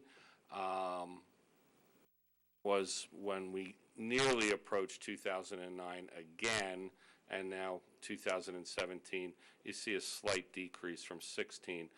Just as a note, you see in the upper right-hand corner, the Consumer Price Index from January of 09 through January 17 grew 15%, and we have now kind of reached that 8-year mark and are equal to where we were in 2009 with our spending. And this graph shows the utilization of fund balance to balance our budget. You see in 2009, nearly 25% of the revenues necessary to balance our budget came from fund balance or our savings account. We're now down to about 10% of our fund balance utilization for balancing of the budget. Which is about 10%. Like I said, it was about $6 million on a nearly $60 million budget, so just slightly over 10%. Now, I'm going to turn it over to the mayor, who's got some slides here, and I'll bring your slide up, Mayor, and I will stop talking. So the question then becomes, which is the question that most taxpayers care about, is what is going to happen with their taxes this year? And how much do we need to raise taxes in order to keep the town working? This is a graph of the end-of-year fund balance. So fund balance, as the manager said, is how much money do we have in the bank at the end of the year. The way accounting and township accounting goes is, even though we're collecting taxes all year, and as taxes replenish the amount you have in the bank, you don't count it till the end of the year. So this is really how much money we have left at the end of the year before we replenish it. And we're starting back at 2008. We had $25 million in the bank, and you can see how rapidly it dropped off in 2009. And that's when most of us here got on council, and we realized we were in a pretty desperate situation. The numbers that are just above that blue line represent how much we raised taxes. So the first year that I had a decision on taxes, we raised taxes 3%. And we saw that, we raised taxes, I'm sorry, that was the year before I got on council. That 3% led to the 2010 end-of-year tax, and that wasn't really enough to sustain. We kept losing money. We then actually raised taxes 10%, and we continued to lose money. The line becomes dotted after that because that's when we switch from the fiscal year to the calendar year. There's an extra half year in there. It's hard to graph it and have it mean anything, so we kind of skipped over it.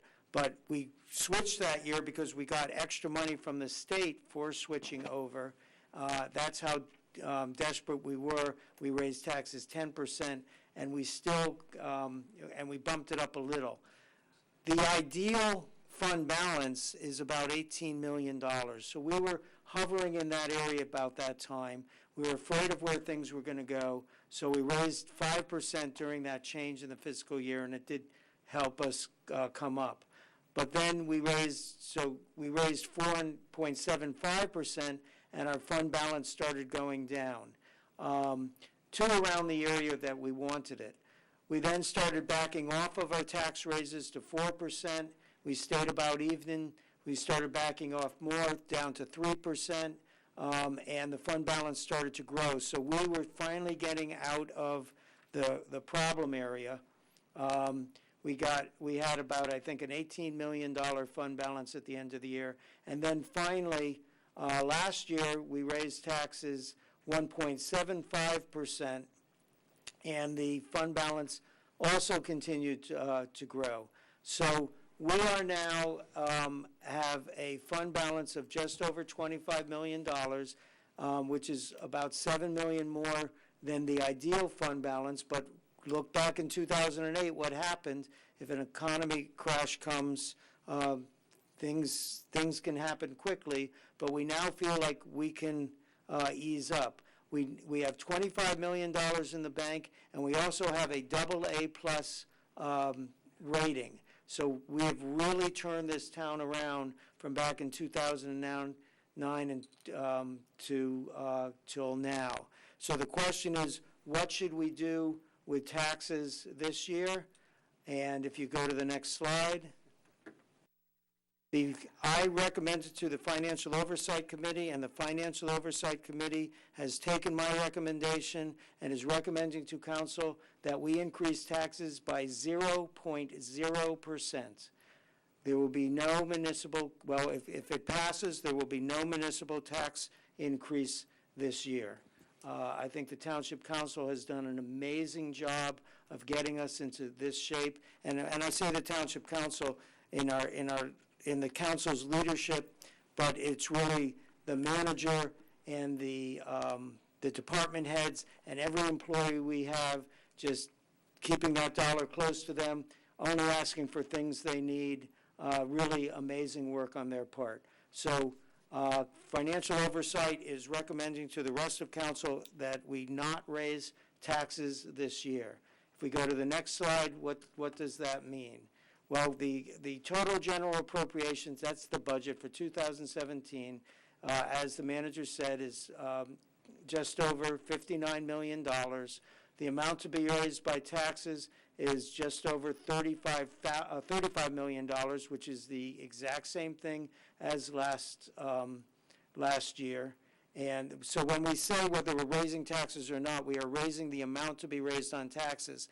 That will differ individually for individual homeowners, but we are not raising the amount that is raised by taxes. And we are expecting to use about $6 million of fund balance in order to balance the budget. So we'll take $6 million out of there, but we will, if you go back to one slide, please, that will be replenished by the end of the year. And we're expecting that our fund balance will still have around $25 million at the end of the year. I think we're going to go down about $200,000 or $300,000 by the end of the year. So if you could advance now 2 slides, what does this really mean to the homeowner? So in 2016, the average home was $314,000. In 2017, it's increased to $318,000. Our tax rate was 0.378.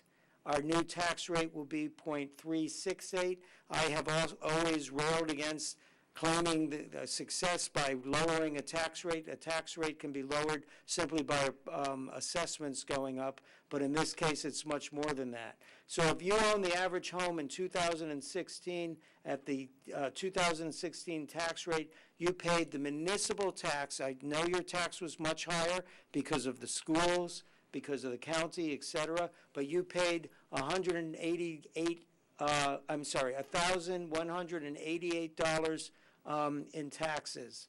If your house, let me get this right, yes, if your house did not change in value, if your assessment stayed exactly the same, you would now be paying $1,156 and change. if your house, stay where we are. Let's go back, please.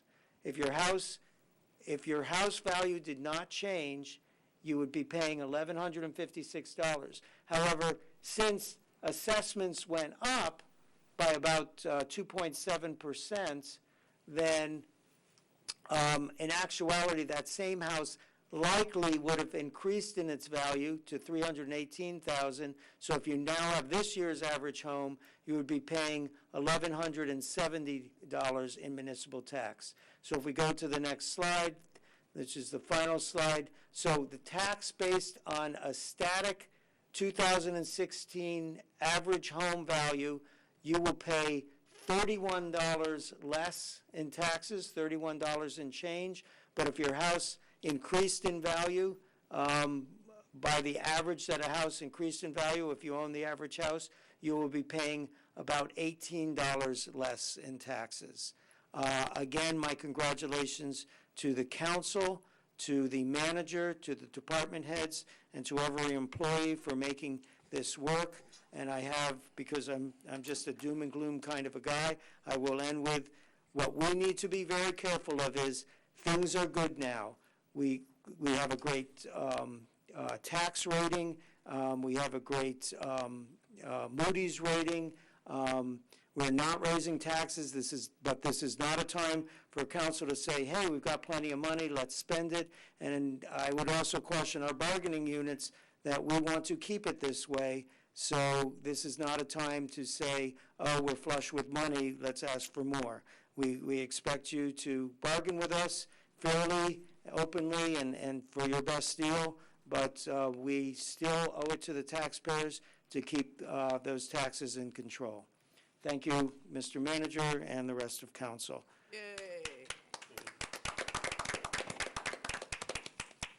On a personal note, I got on council to help control taxes. I walked into an economic environment where we were scrambling to keep the town afloat, and this is the first year that I've really been able to do the thing I set out to do. So we are now on to Ordinance 418117, calendar year 2017 ordinance to exceed the municipal budget appropriations limit to establish a cap bank, NJSA 40A:40-45.14. The foregoing ordinance is a presentation to the Township Council for adoption on first reading, posting, publication in accordance with law, and public hearing and final adoption on Tuesday, March 14th, 2017 at 7 p.m. at the Municipal Complex. Motion to introduce. So moved. Second. Second. Motion to, second, thank you. Discussion. So let me explain what this means about, we just gave wonderful news, and now we're talking about an ordinance to exceed the municipal budget appropriations limit. The cap limit is 2% plus waivers you can get for pension increases, et cetera. The state allows that if you do not go over 2%, or if you are something under 2%, you can bank that amount. So that allows you to go up more in the future if you need to. This is an insurance policy. This does not mean this is what our intention is. We cannot predict the future. We cannot predict what the taxes may do next year, but this is just an insurance policy. Any other discussion? Seeing none, Madam Clerk. Councilman Chase? Yes. Councilwoman Francois? Yes. Mayor Kramer? Yes. Councilman Oni Jaka? Yes. Councilman Prasad? Yes. Councilwoman Robinson? Yes. Councilwoman Sherman? Yes. Councilman Vasanella? Yes. We are now on to item 15, ordinances on introduction and first readings. We have 1, 2, 3, 4 of those. The first is an ordinance amending the municipal code of the Township of Franklin, County of Somerset, State of New Jersey, more particularly Chapter 115, Dogs and Other Animals, add new Article 7, prohibiting... 6, yes, I need to learn my Roman numerals. Prohibiting the sale of dogs and cats from pet shops. The foregoing ordinance is presented to the Township Council for adoption on first reading, posting, and publication in accordance with law and public hearing and final adoption on March 14th, 2017 at 7 p.m. at the Municipal Complex. Do I have a motion? Motion for introduction. And a Second. Do we have a second? Second. Second. Moved and seconded. Discussion on this item. So I will add, this motion does not prevent a pet shop from selling animals. They can sell animals from the shelter or from any rescue. It also does not prevent hobby breeders who usually have great care and love for their animals, pride in the breed, from breeding and selling animals that way. So businesses are more than welcome to sell the countless homeless animals in America, or in Franklin in this case, through this way. So this is in no way preventing pet shops from making a living. If there's any other discussion, Madam Clerk. Councilman Chase? Yes. Councilwoman Francois? I question this, but I'll say yes. I don't know that much about animals and rescues, so I'll say yes. Mayor Kramer? Yes. Councilman Onijaka? I would say yes too. Councilman Prasad? Yes. Councilwoman Robinson? Yes. Councilwoman Sherman? Yes. Councilman Vasanella? Yes.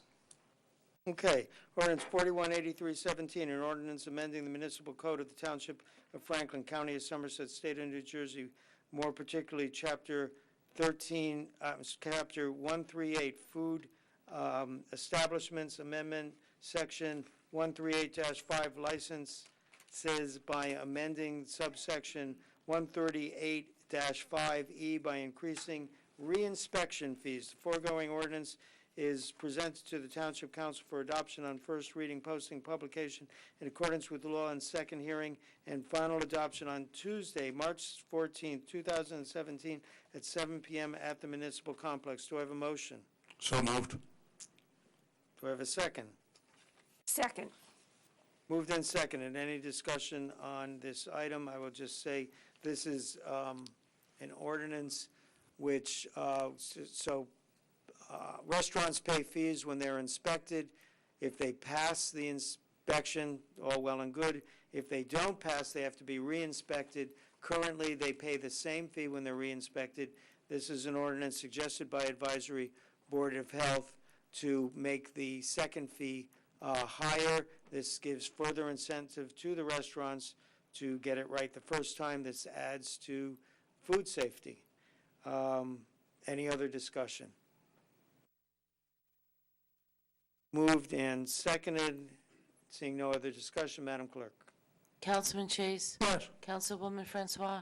Yes. Mayor Kramer? Yes. Councilman Onijaka? Yes. Councilman Prasad? Yes. Councilwoman Robinson? Yes. Councilwoman Sherman? Yes. Councilman Vasanella? Yes.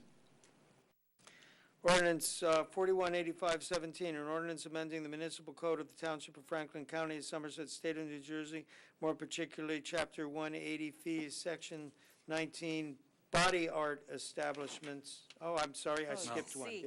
I skipped one.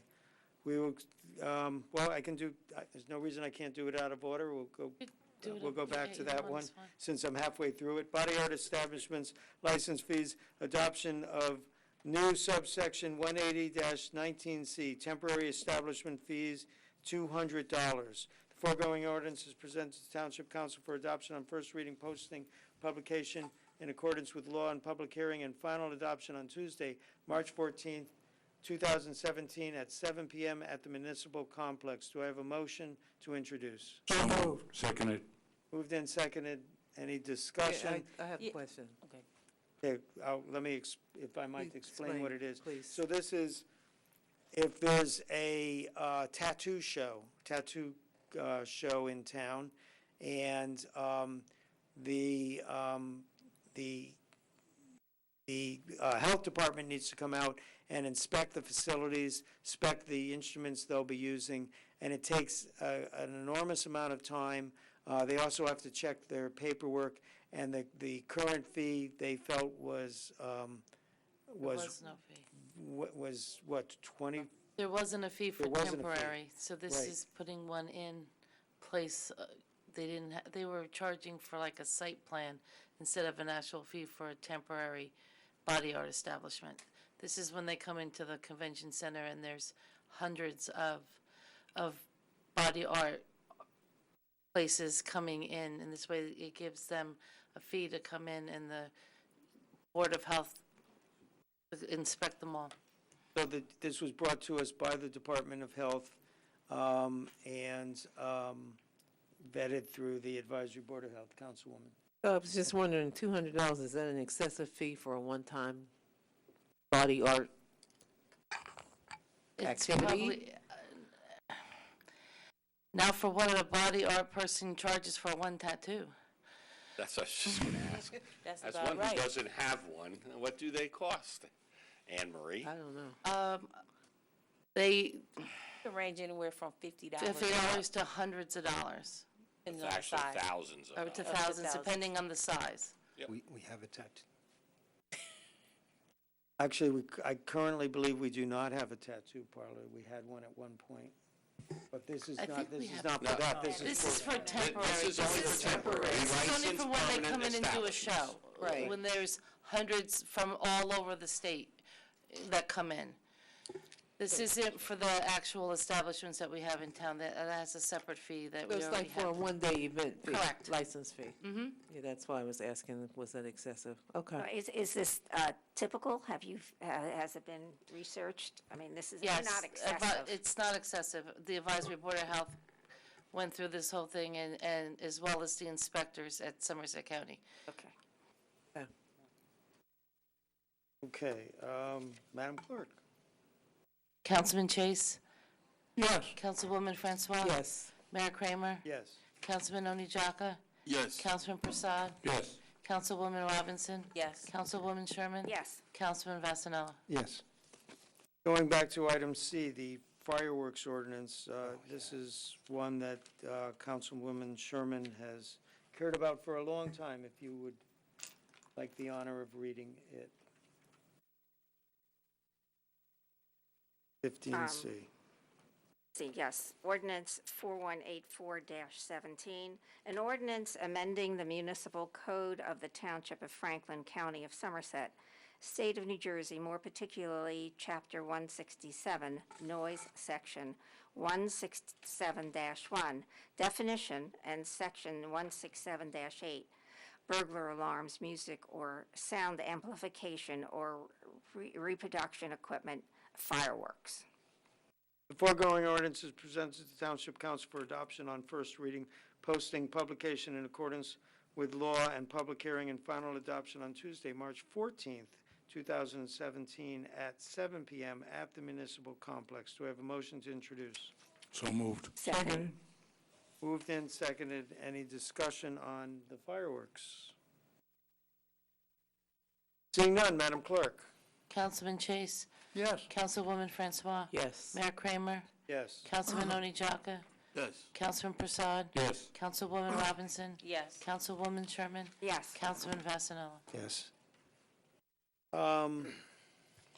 We are now on to the consent agenda. Items A through K, one of the shortest consent agendas I've ever seen, is listed on the consent agenda portion of the this meeting are presented to the Township Council for adoption. Do I have a motion? So moved. Second. Any discussion, or anyone want to pull any item or highlight any item? I would just like to highlight item F, award purchase MRESC contract for the spray park features at Naywin William Park. We're going to fix those and make them better for our kids. Anyone else? Okay, Madam Clerk. Councilman Chase? Yes. Councilwoman Francois? Yes. Mayor Kramer? Yes. Councilman Oni Jaka? Yes. Councilman Prasad? Yes. Councilwoman Robinson? Yes. Councilwoman Sherman? Yes. Councilman Vasanella? Yes. Thank you. It passes. Resolutions to be voted on separately. We have none. Old business, Boards, commissions, and committees. Does anyone have anyone they wish to nominate? Yes, Mr. Mayor. Yes, ma'am. I would like to nominate Nina Jordan for the unexpired 5-year term ending 12/31/17 for the redevelopment agency. Any other nominations for that position? Okay, without any other nominations, by acclamation, all in favor? Aye. Opposed? Motion is carried. Congratulations, Ms. Jordan. Any other nominations? So I have nominations for the Cultural Arts Committee, actually, so I am, at this moment, resigning my position on the Cultural Arts Committee, effective immediately. As a member, I am a liaison, and I will continue my liaison position, but this way I'll make room for someone to be, else to be on the committee. And I would like to, several people have applied, but now there are 2 openings, and there may be more openings in the near future, but for now, Tanya Haslan for the unexpired 3-year term ending December 31st, 2019, and Lisa Brown for a similar term. No, I'm sorry, that one's expiring December 31st, 2018. Are there any other nominations for cultural arts? Hearing none, we can do that by acclamation. All in favor of those people, say aye. Aye. Opposed? It is carried. Congratulations, Tanya and Lisa. Any other nominations? I have a nomination for Advisory Board of Health student position. However, we don't have her form in yet, but you can expect that next time.